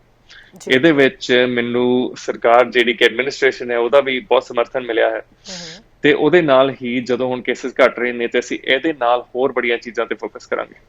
ਜੀ doctor Sahib, being a doctor, Punjab ਦੇ ਵਿੱਚ ਅਸੀਂ ਭਾਰਤ ਦੀ ਗੱਲ ਕਰ ਲਈਏ ਤਾਂ ਸਪੈਸ਼ਲੀ ਕਈ ਥਾਵਾਂ ਤੋਂ ਅਜਿਹੀਆਂ ਰਿਪੋਰਟਸ ਵੀ ਦੇਖਣ ਨੂੰ ਮਿਲਿਆ ਜਿੱਥੇ ਡਾਕਟਰ ਬਹੁਤ ਫਰਸਟ੍ਰੇਸ਼ਨ ਦਾ ਸ਼ਿਕਾਰ ਹੋਏ ਪਏ ਸੀਗੇ। ਮਰੀਜ਼ ਜਦੋਂ ਡਾਕਟਰਾਂ ਦੇ ਕੋਲ ਜਾ ਰਹੇ ਸੀਗੇ ਤਾਂ ਉਹਨਾਂ ਦਾ ਜਿਹੜਾ ਬਿਹੇਵੀਅਰ ਸੀਗਾ ਡਾਕਟਰਸ ਦਾ, ਉਹ ਮਰੀਜ਼ਾਂ ਦੇ ਨਾਲ ਬਹੁਤ ਹੀ ਜ਼ਿਆਦਾ ਬੁਰਾ ਸੀਗਾ। ਮਰੀਜ਼ਾਂ ਨੂੰ ਡੀਲ ਸਹੀ ਤਰੀਕੇ ਨਾਲ ਨਹੀਂ ਕੀਤਾ ਜਾ ਰਿਹਾ ਸੀਗਾ। ਕਈ ਮਰੀਜ਼ ਇੱਦਾਂ ਦੇ ਸੀਗੇ ਜਿਹੜੇ ICU ਵਾਲੇ ਸੀ, ਜਿਨ੍ਹਾਂ ਨੂੰ ਆਕਸੀਜਨ ਦੀ ਲੋੜ ਸੀਗੀ, ਪਰ ਡਾਕਟਰ ਉਹਨਾਂ ਦੇ ਉੱਤੇ ਗੁੱਸਾ ਦਿਖਾ ਰਹੇ ਸੀ ਤੇ ਉਹਨਾਂ ਨੂੰ ਵੇਟਿੰਗ ਜਿਹੜੀ ਹੈ ਲਿਸਟ ਵਿੱਚ ਪਾਇਆ ਹੋਇਆ ਸੀ, ਉਹ ਵੇਟ ਕਰ ਰਹੇ ਸੀਗੇ। ਅੱਧੇ ਤੋਂ ਜ਼ਿਆਦਾ ਜਿਹੜੇ ਲੋਕ ਹੈ ਉਹਨਾਂ ਦੀ ਜਾਨ ਇਸੇ ਵਜ੍ਹਾ ਕਰਕੇ ਗਈ ਕਿਉਂਕਿ ਡਾਕਟਰਾਂ ਨੇ ਉਹਨਾਂ ਨੂੰ ਸਹੀ ਤਰੀਕੇ ਨਾਲ ਡੀਲ ਨਹੀਂ ਕੀਤਾ। ਉਹਨਾਂ ਨੂੰ ਜਿਹੜੀ ਮਿਲਦੇ ਚਾਹੀਦੇ ਸੀ ਇੰਤਜ਼ਾਮ, ਉਹ ਜਿਹੜੇ ਮਿਲੇ ਨਹੀਂ। ਸੋ ਇਸ ਬਾਬਤ ਵੀ ਜਾਣਾਂਗੇ। ਡਾਕਟਰ ਸਾਹਿਬ, ਇੱਕ ਕਾਲਰ ਵੀ ਆਪਣੇ ਨਾਲ ਜੁੜ ਰਹੇ ਨੇ, ਉਹਨਾਂ ਦਾ ਸਵਾਲ ਵੀ ਆਪਾਂ ਲੈਂਦੇ ਹਾਂ ਨਾਲ, ਫਿਰ ਆਪਾਂ ਇਸ ਸਵਾਲ ਤੇ ਗੱਲ ਕਰਾਂਗੇ। ਜੀ ਬਰਾੜ ਸਾਹਿਬ, ਸਤਿ ਸ਼੍ਰੀ ਅਕਾਲ ਜੀ। ਸ਼ਰੀ, ਸਤਿ ਸ਼੍ਰੀ ਅਕਾਲ। ਆਪਣੇ ਡਾਕਟਰ ਸਾਹਿਬ ਨੂੰ ਸਤਿ ਸ਼੍ਰੀ ਅਕਾਲ ਮੇਰੇ ਵੱਲੋਂ ਜੀ। ਮੇਰਾ ਕੋਈ ਵੈਸੇ ਸਵਾਲ ਤਾਂ ਇਹਨਾਂ ਨੂੰ ਹੈ ਨਹੀਂ, ਮੈਂ ਤਾਂ ਇਹਨਾਂ ਦਾ ਧੰਨਵਾਦ ਹੀ ਕਰਨਾ ਮੰਗਦਾ ਕਿਉਂਕਿ ਮੈਂ ਇਹਨਾਂ ਨੂੰ ਕਾਫੀ ਵਾਚ ਕਰਦਾ YouTube ਤੇ ਵੀ। ਜੀ ਬਿਲਕੁਲ। ਕਿਉਂਕਿ ਡਾਕਟਰ ਸਾਹਿਬ ਨੇ ਕਾਫੀ ਆਪਣਾ ਇੱਥੋਂ ਸਮਾਂ ਕੱਢ ਕੇ ਇੰਡੀਆ ਲਈ ਦਿੱਤਾ ਤੇ ਇਸ ਦੀ ਇਹਨਾਂ ਨੂੰ ਮੈਂ ਮੁਬਾਰਕ ਦਿੰਦਾ ਕਿਉਂਕਿ ਮੈਡੀਕਲ ਫੀਲਡ ਦੇ ਵਿੱਚ ਕਾਫੀ ਔਖਾ ਹੁੰਦਾ। ਤੁਸੀਂ ਇਸ ਕੰਟਰੀ 'ਚ ਆਪਣੇ ਇੱਥੋਂ ਦੇ ਸਿਸਟਮ ਨੂੰ ਛੱਡ ਕੇ, ਕਿਉਂਕਿ ਇੰਡੀਆ ਦਾ ਸਿਸਟਮ ਓਵਰ ਫਲੱਡ ਹੋਇਆ ਸਿਸਟਮ, ਉਹਨੂੰ ਆਪਾਂ ਸੁਧਾਰ ਤਾਂ ਸਕਦੇ ਨਹੀਂ, ਪਰ ਫਿਰ ਵੀ ਜਿਵੇਂ ਕਹਿੰਦੇ ਹੁੰਦੇ ਆ ਵੀ ਉਹਦੇ ਵਿੱਚ ਥੋੜੀ ਜਿਹੀ ਇਹਨਾਂ ਦੀ ਕੰਟਰੀਬਿਊਸ਼ਨ ਹੈ ਜਿਹੜੀ, ਉਹਨੂੰ ਮੈਂ ਦਾਤ ਦੇਣੀ ਮੰਗਦਾ। ਔਰ ਮੈਂ ਇੱਕ ਸਵਾਲ ਵੀ ਨਾਲ ਕਰਨਾ ਮੰਗਦਾ ਕਿ ਜਿਵੇਂ ਇਹਨਾਂ ਨੇ ਏਡਾ ਵੱਡਾ ਪਹਿਲਾ ਕਦਮ ਚੱਕਿਆ, ਸਾਡੀ ਜਨਰੇਸ਼ਨ, ਜਿਵੇਂ ਸਾਡੇ ਵੀ ਬੱਚੇ ਮੈਡੀਕਲ ਫੀਲਡ 'ਚ ਹੈਗੇ ਆ, ਕਿ ਉਹਨਾਂ ਨੂੰ ਐਨਕਰੇਜਮੈਂਟ ਦੇਣ, ਇਹ ਕੋਈ ਐਸੀ ਐਸੋਸੀਏਸ਼ਨ ਫਿਊਚਰ ਦੇ ਵਿੱਚ ਕੋਈ ਬਣਾਉਣ ਡਾਕਟਰਾਂ ਦੀ, ਕਿਉਂਕਿ ਇਹ ਜੀ ਆਪ ਹੁਣ ਆਉਣੀਆਂ ਇਹ ਟਲਣ ਵਾਲੀਆਂ ਤਾਂ ਹੁੰਦੀਆਂ ਨਹੀਂ। ਜਿਵੇਂ ਇਹ ਹੁਣ ਜਾ ਕੇ, ਕਿਉਂਕਿ ਕਾਫੀ ਇਹ ਔਖਾ ਕੰਮ ਹੈ ਕਿਉਂਕਿ ਇੰਨਾ ਰਿਸਕ ਲੈਣਾ ਅਮਰੀਕਾ ਤੋਂ ਜਾ ਕੇ, ਇਹ ਮੈਨੂੰ ਲੱਗਦਾ ਪਹਿਲੇ ਬੱਚੇ ਆ ਕਿਉਂਕਿ ਮੇਰੇ ਤਾਂ ਬੱਚਿਆਂ ਦੀ ਏਜ ਦੇ ਆ। ਮੈਂ ਇਹਨਾਂ ਨੂੰ ਬਹੁਤ, ਇਹਨਾਂ ਨੂੰ ਮਤਲਬ ਇਹਨਾਂ ਦੇ ਨਾਲ ਖੜਾ, ਮੈਂ ਇਹਨਾਂ ਨੂੰ ਹੌਸਲਾ ਦਿੰਦਾ ਕਿ ਇਹੋ ਜਿਹੇ ਕੰਮ ਦੇ ਵਿੱਚ ਇਹਨਾਂ ਨੂੰ ਘਬਰਾਉਣਾ ਨਹੀਂ ਚਾਹੀਦਾ। ਔਰ ਇਹ ਬੜੀ ਵੱਡੀ ਚੀਜ਼ ਹੈ, ਇਹੋ ਜਿਹੇ ਬੱਚੇ ਸਾਨੂੰ ਹੌਸਲੇ ਦੇਣੇ ਚਾਹੀਦੇ ਆ ਕਿਉਂਕਿ ਅਸੀਂ ਹੋਰ ਚੀਜ਼ਾਂ ਤਾਂ ਬਹੁਤ ਕਰੀ ਜਾਂਦੇ ਆ। ਇਹ ਪਹਿਲੇ ਬੱਚੇ ਆ ਜਿਨ੍ਹਾਂ ਨੇ ਜਾ ਕੇ ਇਹ ਕੰਮ ਉੱਥੇ ਕੀਤਾ ਕਿਉਂਕਿ ਅਸੀਂ ਵੀ ਨਹੀਂ ਉੱਥੇ ਜਾਣਾ ਮੰਗਦੇ ਸੀ ਕਿਉਂਕਿ ਇਹ ਜਿਹੇ ਫੀਲਡ ਦੇ ਵਿੱਚ ਮੈਡੀਕਲ ਫੀਲਡ ਦੇ ਬੰਦੇ ਹੀ ਜਾਂਦੇ ਆ। ਸੋ ਮੈਂ ਤਾਂ ਇਹਨਾਂ ਦਾ ਧੰਨਵਾਦ ਹੀ ਕਰਨਾ ਮੰਗਦਾ ਔਰ ਇਹਨਾਂ ਨੂੰ ਹੌਸਲਾ ਵੀ ਦੇਣਾ ਮੰਗਦਾ ਕਿ ਆਪਣੇ ਜੀਵਨ ਦੇ ਵਿੱਚ ਇਹ, ਕਿਉਂਕਿ ਇਨਸਾਨੀਅਤ ਦੇ ਲਈ ਸਭ ਤੋਂ ਵੱਡਾ ਕੰਮ ਹੈ ਜਿਹੜਾ ਉਹ ਡਾਕਟਰ ਹੀ ਕਰ ਸਕਦਾ। ਦੂਜਾ ਰੱਬ ਹੁੰਦੇ ਆ ਡਾਕਟਰ, ਕਿਉਂਕਿ ਆਪਣੀ ਮੈਂ ਉਹਨਾਂ ਨੂੰ ਵੀ ਸਲਾਮ ਕਰਦਾ ਜਿਹੜੇ ਡਾਕਟਰ ਇਹ ਜਿਹੇ ਕੋਵਿਡ-19 ਦੇ ਵਿੱਚ ਆਪਣੀਆਂ ਜਾਨਾਂ ਵੀ ਲਾ ਗਏ ਕਿਉਂਕਿ ਅਮਰੀਕਾ ਦੇ ਵਿੱਚ ਇੱਕ 36 ਈਅਰ ਓਲਡ ਡਾਕਟਰ ਸੀਗਾ ਕਿ ਜਿਹਦੀ ਰੈਸੀਡੈਂਸੀ ਮੇਰੇ ਖਿਆਲ 8 ਸਾਲ ਦੀ ਸੀਗੀ ਤੇ ਉਹ ਵਿਚਾਰਾ ਉਦੋਂ ਪਹਿਲਾਂ ਹੀ ਇਸ ਭੇਟ ਚੜ ਗਿਆ। ਉਹਨੂੰ ਵੀ ਮੁਬਾਰਕ। ਉਹੋ ਜਿਹੇ ਜੀਵਨ ਵਾਲੇ ਬੱਚਿਆਂ ਨੂੰ, ਮੈਂ ਉਹਨਾਂ ਦੇ ਮਾਪਿਆਂ ਨੂੰ ਮੈਂ 100 ਵਾਰ ਸਲਾਮ ਕਰਦਾ ਕਿਉਂਕਿ ਇਹ ਫੀਲਡ ਹੈਗਾ ਜਿੱਥੇ ਕਿ ਤੁਸੀਂ ਜਿਹੜਾ ਜਿਉਂਦਾ ਰੱਬ ਹੈ, ਰੱਬ ਦਾ ਕਿਸੇ ਨੇ ਦੇਖਿਆ ਨਹੀਂ, ਪਰ ਜਿਹੜਾ ਮੈਡੀਕਲ ਫੀਲਡ ਦੇ ਵਿੱਚ ਡਾਕਟਰ ਹੈ, ਕਿਸੇ ਦੀ ਜਾਨ ਨੂੰ ਬਚਾਉਣਾ, ਇਹ ਸਭ ਤੋਂ ਵੱਡੀ ਚੀਜ਼ ਹੈ। ਮੈਂ ਫੇਰ ਦੁਬਾਰਾ ਇਹਨਾਂ ਦਾ ਧੰਨਵਾਦ ਕਰਦਾ। ਇੰਨੇ ਮੇਰੇ ਵਿਚਾਰ ਸੀ। ਥੈਂਕ ਯੂ ਜੀ। ਜੀ ਬਿਲਕੁਲ ਬਰਾੜ ਸਾਹਿਬ, ਬਹੁਤ ਬਹੁਤ ਥੈਂਕ ਯੂ ਜੀ ਗੱਲ ਕਰਨ ਲਈ। ਡਾਕਟਰ ਹਰਮਨ ਜੀ, ਪਹਿਲਾਂ ਤਾਂ ਤੁਸੀਂ ਡਾਕਟਰ ਬਰਾੜ ਸਾਹਿਬ ਦੇ ਸਵਾਲ ਤੇ ਕੀ ਕਹਿਣਾ ਚਾਹੋਗੇ? ਬਰਾੜ ਸਾਹਿਬ, ਥੈਂਕ ਯੂ ਵੈਰੀ ਮਚ ਤੁਹਾਡੀਆਂ ਵਿਸ਼ੇਸ ਲਈ। ਤੁਹਾਡੀਆਂ ਵਿਸ਼ੇਸ ਐਂਡ ਸਾਡੀ ਕਮਿਊਨਿਟੀ ਦੀ ਇਨਕਰੇਜਮੈਂਟ ਦੇ ਨਾਲ ਹੀ ਇਹ ਕੰਮ ਕੀਤਾ ਜਾਂਦਾ ਹੈ। ਇਹ ਕੰਮ ਕਦੇ ਇਕੱਲੇ ਨਹੀਂ ਕੀਤਾ ਜਾ ਸਕਦਾ। ਜਿੱਦਾਂ ਤੁਸੀਂ ਕਿਹਾ ਕਿ ਸਾਡੇ ਪੰਜਾਬੀਆਂ ਵਿੱਚ, ਈਵਨ ਸਿੱਖਾਂ ਵਿੱਚ, ਇੰਡੀਅਨਸ ਵਿੱਚ ਸੇਵਾ ਭਾਵਨਾ ਬਹੁਤ ਹੈ। ਮੇਰੇ ਮਦਰ, ਉਹਨਾਂ ਦੇ ਲਾਈਫ ਟਾਈਮ ਵਿੱਚ ਉਹਨਾਂ ਨੇ ਬਹੁਤ ਸੇਵਾ ਕੀਤੀ ਐਜ਼ ਅ ਡਾਕਟਰ ਆਬਸਟੇਟ੍ਰੀਸ਼ੀਅਨ। ਡਾਕਟਰ ਗਿਆਨ ਬੋਪਰ ਹੈ, ਮੇਰੇ ਫਾਦਰ ਵੀ ਡਾਕਟਰ RPS ਬੋਪਰ ਹੈ, ਹੁਣ ਤੱਕ ਸੇਵਾ ਕਰ ਰਹੇ ਨੇ ਐਜ਼ ਐਨ ਆਰਥੋਪੈਡਿਕ ਸਰਜਨ। ਉਹਦੇ ਨਾਲ ਜਿਹੜੇ ਅਸੀਂ ਲੈਸਨਸ ਆਪ ਸਿੱਖਦੇ ਹਾਂ, ਆਪਣੀ ਕਮਿਊਨਿਟੀ, ਆਪਣੇ ਬੱਚਿਆਂ ਨੂੰ ਸਿਖਾਉਂਦੇ ਹਾਂ ਜਿਹੜੇ ਕਿ ਹੁਣ ਮੈਡੀਕਲ ਫੀਲਡ 'ਚ ਆ ਰਹੇ ਨੇ, ਕਿ ਹਿਊਮੈਨਿਟੇਰੀਅਨ ਵਰਕ ਐਂਡ ਨਾਲ ਦੀ ਨਾਲ ਕਮਿਊਨਿਟੀ ਸੋਸ਼ਲ ਵਰਕ ਬਹੁਤ ਜ਼ਿਆਦਾ ਇੰਪੋਰਟੈਂਟ ਹੈ, ਸਪੈਸ਼ਲੀ ਐਸ ਪ੍ਰੋਫੈਸ਼ਨ ਵਿੱਚ। ਮੈਂ ਮੰਨਦਾ ਹਾਂ ਕਿ ਦਿਸ ਆਰ ਸਕੈਰੀ ਟਾਈਮਸ ਐਂਡ ਆਪਣਾ ਪ੍ਰੋਟੈਕਸ਼ਨ ਲੈਣੀ ਚਾਹੀਦੀ ਹੈ, ਆਪਣੇ ਆਪ ਨੂੰ ਪੂਰਾ ਹੋਣਾ ਚਾਹੀਦਾ ਹੈ। ਵੈਕਸੀਨੇਸ਼ਨ ਜੇ ਤੁਸੀਂ ਐਲੀਜੀਬਲ ਹੋ ਲਵਾਉਣੀ ਚਾਹੀਦੀ ਹੈ। ਉਹਦੇ ਨਾਲ ਦੀ ਨਾਲ ਚੜ੍ਹਦੀ ਕਲਾ ਵਿੱਚ ਰਹਿਣਾ ਬਹੁਤ ਜ਼ਰੂਰੀ ਹੈ, ਬਿਕੋਜ਼ ਅਸੀਂ ਵੀ ਆਪਣੇ ਕੋਲੀਗਸ, ਕੁਝ ਡਾਕਟਰਸ ਲੂਜ਼ ਕੀਤੇ ਨੇ। ਨਿਊਯਾਰਕ ਵਿੱਚ ਵੀ ਮੇਰੇ ਕੋਲੀਗ ਏਦਾਂ ਹੀ ਰਿਟਾਇਰਮੈਂਟ ਡਿਲੇ ਕਰਕੇ ਵਾਪਸ ਆਏ ਲੜਨ ਐਂਡ ਕੰਟਰੈਕਟਡ ਕੋਵਿਡ ਐਂਡ ਡਾਈਡ। ਅਜੇ ਹੁਣੇ 3 ਦਿਨ ਪਹਿਲਾਂ ਮੈਨੂੰ ਆਪਣੇ ਇੱਕ ਫਰੈਂਡ ਦੀ ਏਦਾਂ ਹੀ ਖਬਰ ਮਿਲੀ ਕਿ they also passed away, but with the encouragement and with the community's encouragement ਕਰਦੇ ਰਵਾਂਗੇ। ਇਹਦੇ ਨਾਲ ਹੀ ਤੁਹਾਡਾ ਸਵਾਲ ਮੈਂ ਐਡਰੈਸ ਕਰਦਾ ਹਾਂ ਸ਼ੈਰੀ ਜੀ, ਕਿ ਡਾਕਟਰਸ ਲਈ ਇਹ ਬਹੁਤ ਔਖਾ ਟਾਈਮ ਹੈ, ਪਰ ਕਿਸੇ ਵੀ ਪੇਸ਼ੈਂਟ ਨਾਲ ਕੋਈ ਬਦਸਲੂਕੀ ਜਾਂ ਗੁੱਸਾ ਕਰਨਾ, ਭਾਵੇਂ ਜਿੰਨਾ ਮਰਜ਼ੀ ਐਗਜ਼ੌਸਟਡ ਹੋਈਏ, ਬਿਲਕੁਲ ਠੀਕ ਨਹੀਂ ਹੈ। ਮੈਂ ਜਿੰਨੇ ਡਾਕਟਰਸ ਨੂੰ ਜਾਣਦਾ ਹਾਂ, ਉਹ ਆਪਣੀ ਪੂਰੀ ਥਕਾਵਟ ਦੇ ਬਾਵਜੂਦ ਵੀ ਲੋਕਾਂ ਨਾਲ ਚੰਗਾ ਵਿਹਾਰ ਕਰਦੇ ਰਹੇ ਨੇ। ਬਹੁਤ ਲੋਕਾਂ ਨੂੰ ਆਊਟ ਆਫ ਦ ਵੇ ਜਾ ਕੇ ਹੈਲਪ ਕਰਦੇ ਰਹੇ ਨੇ। ਕੁਝ ਕੇਸਿਸ ਜ਼ਰੂਰ ਹੁੰਦੇ ਨੇ ਕਿ ਲੋਕੀ ਫਰਸਟ੍ਰੇਟ ਹੋ ਕੇ ਕਿਉਂਕਿ ਡਾਕਟਰ ਹਰਮਨ, ਸਰਕਾਰਾਂ ਤੋਂ ਲੋਕਾਂ ਦੀ ਉਮੀਦ ਜਿਹੜੀ ਹੈ ਉਹ ਖਤਮ ਹੋ ਚੁੱਕੀ ਸੀਗੀ। ਸੋ ਸਰਕਾਰਾਂ ਤੋਂ ਉਮੀਦ ਖਤਮ ਹੋਈ ਤਾਂ ਸਿਰਫ ਡਾਕਟਰ ਹੀ ਸੀਗੇ ਜਿਹੜੇ ਲੋਕਾਂ ਦੀ ਜਾਨ ਬਚਾ ਸਕਦੇ, ਔਰ ਡਾਕਟਰਾਂ ਦੇ ਉੱਤੇ ਹੀ ਉਮੀਦ ਸੀਗੀ ਕਿ ਡਾਕਟਰ ਸਾਡੀ ਹੈਲਪ ਕਰਨਗੇ। ਸੋ ਇੱਕ ਹੀ ਪੇਸ਼ੇ ਦੀ ਜੇ ਆਪਾਂ ਗੱਲ ਕਰੀਏ ਤਾਂ ਇੱਕ ਡਾਕਟਰ ਦਾ ਤਾਂ ਜਿਹੜਾ ਪੇਸ਼ਾ ਹੁੰਦਾ ਹੈ ਉਹ ਇੱਦਾਂ ਦਾ ਹੀ ਹੈ ਕਿ ਕਿਸੇ ਵੀ ਤਰ੍ਹਾਂ ਦਾ ਮਰੀਜ਼ ਉਹਦੇ ਕੋਲ ਆਉਣਾ ਤੇ ਉਹਨਾਂ ਨੇ ਬਹੁਤ ਪੇਸ਼ੈਂਸ ਦੇ ਨਾਲ ਉਹਨੂੰ ਡੀਲ ਕਰਨਾ ਹੈ। ਪਰ ਇੱਦਾਂ ਦੇ ਮੌਕੇ ਦੇ ਉੱਤੇ ਜਦੋਂ ਭਾਰਤ ਤੋਂ ਰਿਪੋਰਟਾਂ ਪਹੁੰਚੀਆਂ ਵੀ ਜਿਹੜੇ ਡਾਕਟਰ ਨੇ ਉਹ ਆਪਣਾ ਪੇਸ਼ੈਂਸ ਲੈਵਲ ਬਿਲਕੁਲ ਜਿਹੜਾ ਹੈ ਲੋ ਕਰ ਰਹੇ ਨੇ, ਬਿਲਕੁਲ ਲੋਕਾਂ ਨੂੰ ਸਹੀ ਤਰੀਕੇ ਨਾਲ ਡੀਲ ਹੀ ਨਹੀਂ ਕਰ ਰਹੇ। ਫਰਸਟ੍ਰੇਸ਼ਨ ਲੈਵਲ ਡਾਕਟਰਾਂ 'ਚ ਦੇਖਣ ਨੂੰ ਮਿਲਿਆ। ਕਿ ਤੁਹਾਡੇ ਪੇਸ਼ੇ ਦੇ ਵਿੱਚ ਇਹ ਚੀਜ਼ ਕਹਿ ਸਕਦੇ ਹਾਂ ਵੀ ਇਹਨੂੰ ਕਬੂਲ ਕੀਤਾ ਜਾ ਸਕਦਾ ਹੈ? ਇਹ ਬਹੁਤ ਹੀ ਨਿੰਦਣਯੋਗ ਕਹਿ ਸਕਦੇ ਹਾਂ ਬਿਹੇਵੀਅਰ ਜਿਹੜਾ ਡਾਕਟਰਾਂ ਦਾ, ਜਿਹੜਾ ਇਸ ਟਾਈਮ ਦੇ ਉੱਤੇ ਨਹੀਂ ਹੋਣਾ ਚਾਹੀਦਾ ਸੀਗਾ। ਜੋ ਤੁਸੀਂ ਗੱਲ ਕੀਤੀ ਹੈ, ਇਹਦੇ ਵਿੱਚ 2 ਬਹੁਤ ਇੰਪੋਰਟੈਂਟ ਪੁਆਇੰਟਸ ਹਾਈਲਾਈਟ ਕੀਤੇ ਜਾ ਸਕਦੇ ਨੇ ਜੀ। ਇੱਕ ਪੁਆਇੰਟ ਹੈ ਕਿ ਅਸੀਂ ਕਾਫੀ ਟਾਈਮ ਭੁੱਲ ਜਾਂਦੇ ਹਾਂ ਕਿ ਡਾਕਟਰਸ ਆਰ ਆਲਸੋ ਹਿਊਮਨਸ।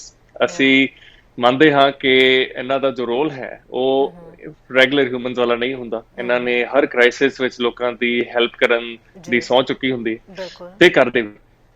ਜਿੰਨੇ ਓਵਰਵੈਲਮਿੰਗ ਨੰਬਰ ਆਫ ਕੇਸਿਸ ਪਾਏ ਗਏ, ਉਹਦੇ ਵਿੱਚ ਜਿਹੜੇ ਮੈਂ ਆਪਣੀ ਅੱਖੀਂ ਦੇਖੇ ਕਿ ਆਊਟ ਆਫ ਦ ਵੇ ਜਾ ਕੇ ਨਿਮਰਤਾ ਨਾਲ ਲੋਕਾਂ ਦੀ ਹੈਲਪ ਕਰਕੇ, ਲੋਕਾਂ ਦਾ ਹੱਥ ਫੜਦੇ ਐਜ਼ ਦੇ ਆਰ ਪਾਸਿੰਗ ਅਵੇ ਡਾਕਟਰਸ, ਮੈਂ ਆਪਣੀ ਅੱਖੀਂ ਦੇਖੇ।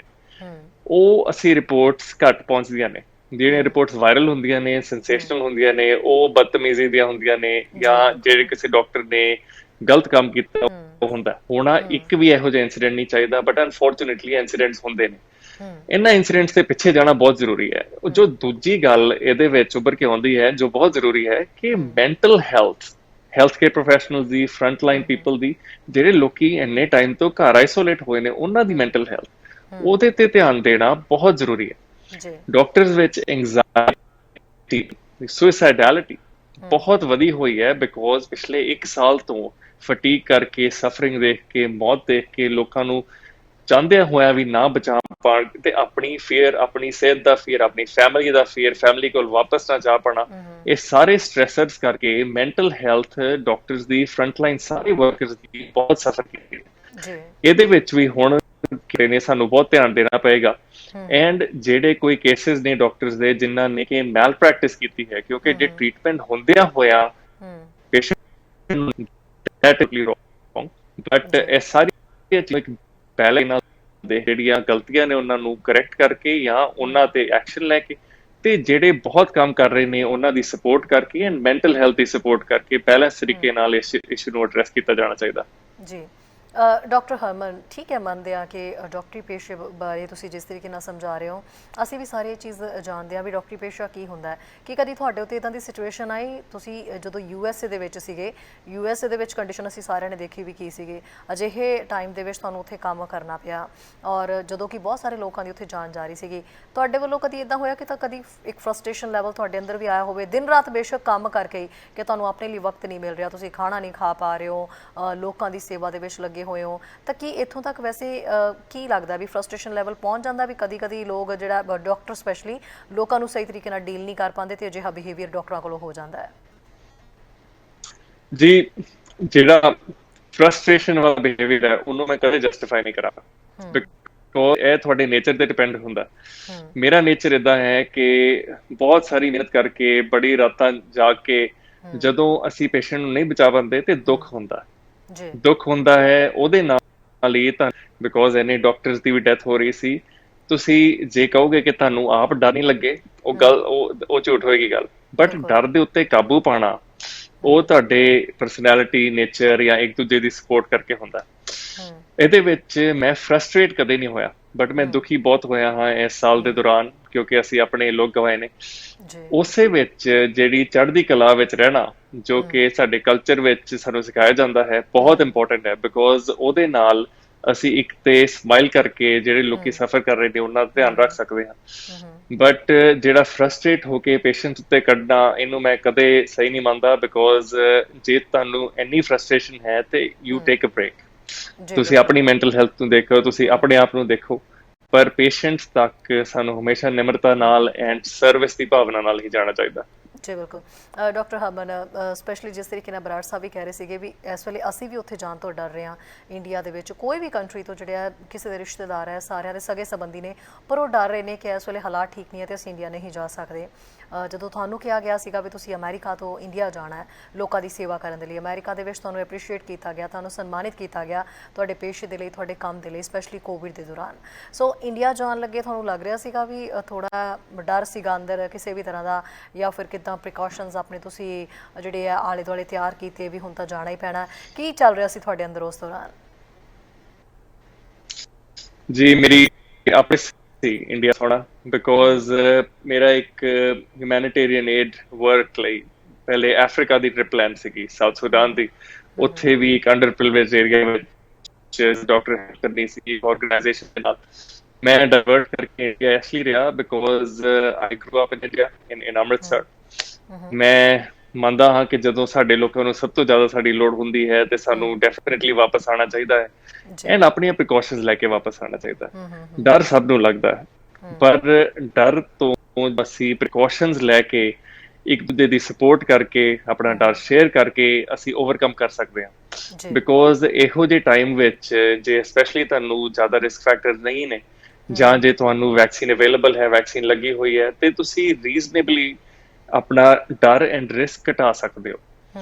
ਇਹਦੇ ਨਾਲ ਹੀ ਜਿਹੜੇ ਲੋਕੀ ਇੱਥੇ ਕੰਮ ਕਰ ਰਹੇ ਨੇ ਉਹਨਾਂ ਦੀ ਸਪੋਰਟ ਕਰਨਾ ਬਹੁਤ ਜ਼ਰੂਰੀ ਹੈ, ਬਿਕੋਜ਼ ਇਹੋ ਜਿਹੀ ਇਮਰਜੈਂਸੀ ਵਿੱਚ ਜਿੰਨੇ ਵੀ ਹੱਥ ਇਕੱਠੇ ਹੋਣ ਉਹਨੇ ਘੱਟ। ਜੀ ਡਾਕਟਰ ਹਰਮਨ, ਜੋ ਤੁਹਾਡੇ ਸੰਬੰਧੀ ਜਾਣਕਾਰੀ ਮਿਲੀ ਹੈ ਉਸ ਮੁਤਾਬਕ ਤੁਸੀਂ ਜਰਨਲਿਜ਼ਮ ਵੀ ਕੀਤਾ ਹੋਇਆ ਹੈ, ਸੋ ਪੇਸ਼ੇ ਵਜੋਂ ਡਾਕਟਰ ਹੋ, ਡਾਕਟਰ ਦੇ ਨਾਲ ਜਰਨਲਿਜ਼ਮ ਦਾ ਡਿਗਰੀ ਵਗੈਰਾ ਕਰਨਾ, ਇਹ ਤਾਲਮੇਲ ਮੈਨੂੰ ਸਮਝ ਨਹੀਂ ਆਇਆ।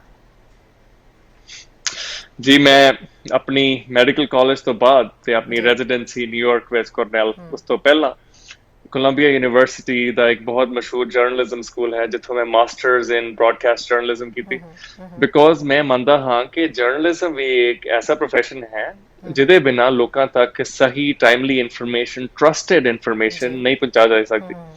ਉਹਦੇ ਵਿੱਚ ਹੀ as a doctor and as someone ਜੋ ਸੋਸ਼ਲ ਇਸ਼ੂਜ਼ ਤੇ ਕਾਫੀ ਫੋਕਸ ਕਰਦਾ ਹੈ, ਮੇਰਾ ਇਹ ਚਾਹਣਾ ਸੀਗਾ ਕਿ ਜਿੱਦਾਂ ਮੈਂ 2 ਸ਼ਾਰਟ ਫਿਲਮਸ ਆਲਰੇਡੀ ਬਣਾ ਚੁੱਕਾ ਹਾਂ, ਕਿ ਇਸ ਮੀਡੀਅਮ ਨੂੰ ਯੂਜ਼ ਕਰਦਿਆਂ ਹੋਇਆਂ ਲੋਕਾਂ ਤੱਕ ਇਨਫੋਰਮੇਸ਼ਨ ਸਹੀ ਪਹੁੰਚਾਈ ਜਾਏ, ਐਂਡ ਜਿਹੜੀਆਂ ਇਸ਼ੂਜ਼ ਨੂੰ ਅਸੀਂ ਨਹੀਂ ਦੇਖ ਪਾਉਂਦੇ, ਜਿਹੜੀਆਂ ਹਿਡਨ ਰਹਿੰਦੀਆਂ ਨੇ, ਜਿਹੜੀਆਂ ਡਾਰਕ ਕਾਰਨਰਸ ਵਿੱਚ ਰਹਿੰਦੀਆਂ ਨੇ, ਉਹਨਾਂ ਇਸ਼ੂਜ਼ ਨੂੰ ਐਡਰੈਸ ਕਰਕੇ ਜਰਨਲਿਜ਼ਮ ਪ੍ਰੋਫੈਸ਼ਨ ਦੇ ਥਰੂ ਰਾਈਟ ਇਨਫੋਰਮੇਸ਼ਨ ਲੋਕਾਂ ਤੱਕ ਪਹੁੰਚਾਈ ਜਾਏ, ਐਂਡ ਉਹਦੇ ਨਾਲ ਹੀ ਐਕਸ਼ਨ ਹੋ ਸਕਦਾ ਹੈ ਇਹਨਾਂ ਚੀਜ਼ਾਂ ਤੇ। ਐਗਜ਼ੈਕਟਲੀ, ਕਿਉਂਕਿ ਜਿਸ ਚੇਅਰ ਤੇ ਇਸ ਵੇਲੇ ਮੈਂ ਬੈਠੀ ਹਾਂ, ਮੇਰਾ ਵੀ ਸਿਰਫ ਇਹੀ ਕੰਮ ਹੈ, ਜਿਹੜੀ ਮੇਰੀ ਡਿਊਟੀ ਹੈ ਕਿ ਮੈਂ ਸਹੀ ਇਨਫੋਰਮੇਸ਼ਨ ਜਿਹੜੀ ਹੈ ਉਹ ਆਪਣੇ ਲੋਕਾਂ ਤੱਕ ਪਹੁੰਚਾ ਸਕਾਂ, ਲੋਕ ਬਿਲਕੁਲ ਵੀ ਮਿਸਗਾਈਡ ਨਾ ਹੋ ਸਕਣ ਕਿਸੇ ਵੀ ਚੀਜ਼ ਤੋਂ। ਇੱਕ ਹੋਰ ਆਪਣੇ ਨਾਲ ਡਾਕਟਰ ਸਾਹਿਬ ਕਾਲਰ ਜੁੜ ਰਹੇ ਨੇ। ਜੀ ਸਤਿ ਸ਼੍ਰੀ ਅਕਾਲ ਸਰ। ਸਰ ਸਤਿ ਸ਼੍ਰੀ ਅਕਾਲ ਜੀ। ਹਾਂਜੀ ਹਾਂਜੀ ਸਰ ਸਤਿ ਸ਼੍ਰੀ ਅਕਾਲ ਜੀ। ਸਤਿ ਸ਼੍ਰੀ ਅਕਾਲ ਜੀ, ਕੀ ਹਾਲ ਆ? ਜੀ ਬਿਲਕੁਲ ਠੀਕ ਹੈ ਸਰ, ਕੀ ਕਹਿਣਾ ਚਾਹੋਗੇ ਜੀ? ਆਪਣੇ ਨਾਲ ਡਾਕਟਰ ਹਰਮਨ ਜੁੜੇ ਹੋਏ ਨੇ। ਸਤਿ ਸ਼੍ਰੀ ਅਕਾਲ ਬੇਟੇ, ਹਰਮਨਦੀਪ ਸੀ, ਮੈਂ ਕੈਲਗਰੀ ਤੋਂ ਬੋਲ ਰਿਹਾ, ਹਰਭਜਨ ਚੇਰਾ ਜੀ। ਇਹਨਾਂ ਦੀ ਜਿਹੜੀ ਚੱਲ ਰਹੀ ਆ ਇੰਟਰਵਿਊ, ਉਹਨੂੰ ਮੈਂ ਦੇਖ ਰਿਹਾ ਕਾਫੀ ਦੇਰ ਤੋਂ ਜੀ। ਐਕਚੁਅਲੀ ਜਿਸ ਤਰ੍ਹਾਂ ਦਾ ਇਹ ਬਿਹੇਵੀਅਰ, ਜਿਸ ਤਰ੍ਹਾਂ ਦੀ ਇਹ ਸਾਰੀ ਸਰਵਿਸਿਜ਼ ਦੱਸਦੇ ਆ ਅਮਰੀਕਾ ਵਿੱਚ ਵੀ, ਇੰਡੀਆ ਜਾ ਕੇ ਵੀ ਜੋ ਕੁਛ ਕੀਤਾ, ਇਹ ਬੜਾ ਸ਼ਲਾਘਾਯੋਗ ਆ। ਜਿੰਨਾ ਇਹਨੂੰ ਕਰ ਲਈਏ ਉਨੀ ਥੋੜੀ ਆ ਜੀ ਬਿਲਕੁਲ। ਪਰ ਇੱਕ ਗੱਲ ਮੈਂ ਕਹਾਂਗਾ ਸ਼ੈਰੀ ਜੀ, ਜਿਹੜੀ ਇਹਨਾਂ ਦੀ ਨੇਚਰ ਬਾਰੇ ਜੋ ਗੱਲ ਕਰਦੇ ਆ ਨਾ, ਜੀ ਬਿਲਕੁਲ, ਜੋ ਇਸ ਵੇਲੇ ਡਾਕਟਰਸ ਦਾ ਇੰਡੀਆ ਦੇ ਵਿੱਚ ਵੀ ਅਸੀਂ ਸੁਣਿਆ, ਇਹੋ ਜਿਹੇ ਡਾਕਟਰਾਂ ਬਾਰੇ ਵੀ ਸੁਣਿਆ ਜਿਹੜੇ ਬੰਦਾ ਅੰਦਰ ਮਰਿਆ ਪਿਆ ਤੇ ਉਹਦੇ ਬਿੱਲ ਫੇਰ ਵੀ 12 ਲੱਖ 13 ਲੱਖ ਬਿੱਲ ਬਣਾਏ ਉਹਨਾਂ ਦੇ। ਤੇ ਇਹੋ ਜਿਹੇ ਵੀ ਡਾਕਟਰ ਹੈਗੇ ਆ।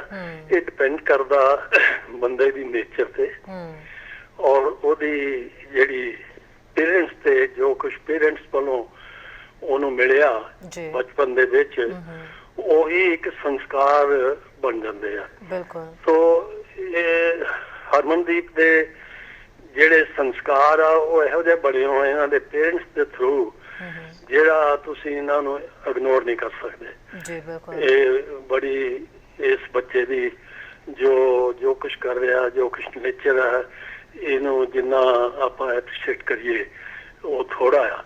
ਸੋ ਪਰਮਾਤਮਾ ਇਹੋ ਜਿਹੇ ਬੱਚਿਆਂ ਨੂੰ ਹੋਰ ਬਲ ਬਖਸ਼ੇ, ਜਿਸ ਨਾਲ ਸਾਡੀ ਕਮਿਊਨਿਟੀ ਦੀ ਇਸੇ ਤਰ੍ਹਾਂ ਸੇਵਾ ਹੁੰਦੀ ਰਹੇ। ਮੈਂ ਤਾਂ ਇਹੀ ਕਹਾਂਗਾ। ਬਿਲਕੁਲ ਜੀ ਬਿਲकुल Harbhajan ji, thank you so much जी सर। जी हरभजन जी की थैंक यू हरभजन जी। मैं जी बहुत ग्रेटफुल हाँ ਜਿਹੜੇ ਸਾਡੇ ਕਮਿਊਨਿਟੀ ਦੇ ਲੋਕ ਇੰਨੇ ਸੋਹਣੇ ਮੈਸੇਜ ਦੇ ਰਹੇ ਨੇ। ਇਹਨਾਂ ਨਾਲ ਸਾਨੂੰ ਇਨਕਰੇਜਮੈਂਟ ਮਿਲਦੀ ਹੈ ਕਿ ਕੰਮ ਕਰਦੇ ਰਹੀਏ।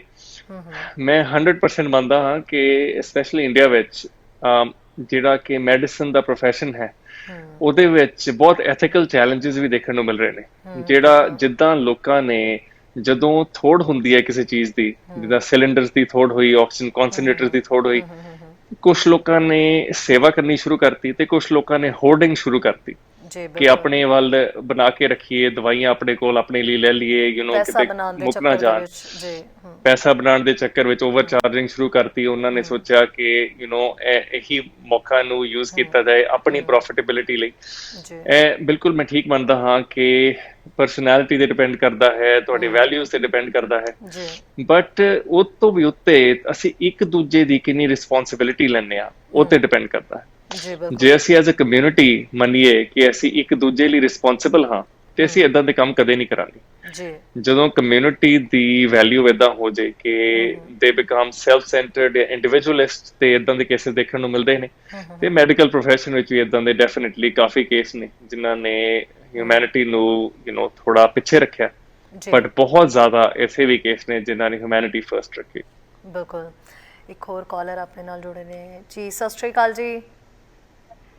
ਸਤਿ ਸ਼੍ਰੀ ਅਕਾਲ ਜੀ, ਮੈਂ ਚੰਡੀਗੜ੍ਹ ਤੋਂ ਬੋਲਦਾ ਜੀ। ਸਰ ਕਿੱਥੋਂ ਜੀ? ਚੰਡੀਗੜ੍ਹ ਤੋਂ ਜੀ। ਚੰਡੀਗੜ੍ਹ ਤੋਂ ਜੀ। ਸਰ ਕੀ ਕਹਿਣਾ ਚਾਹੋਗੇ ਜੀ?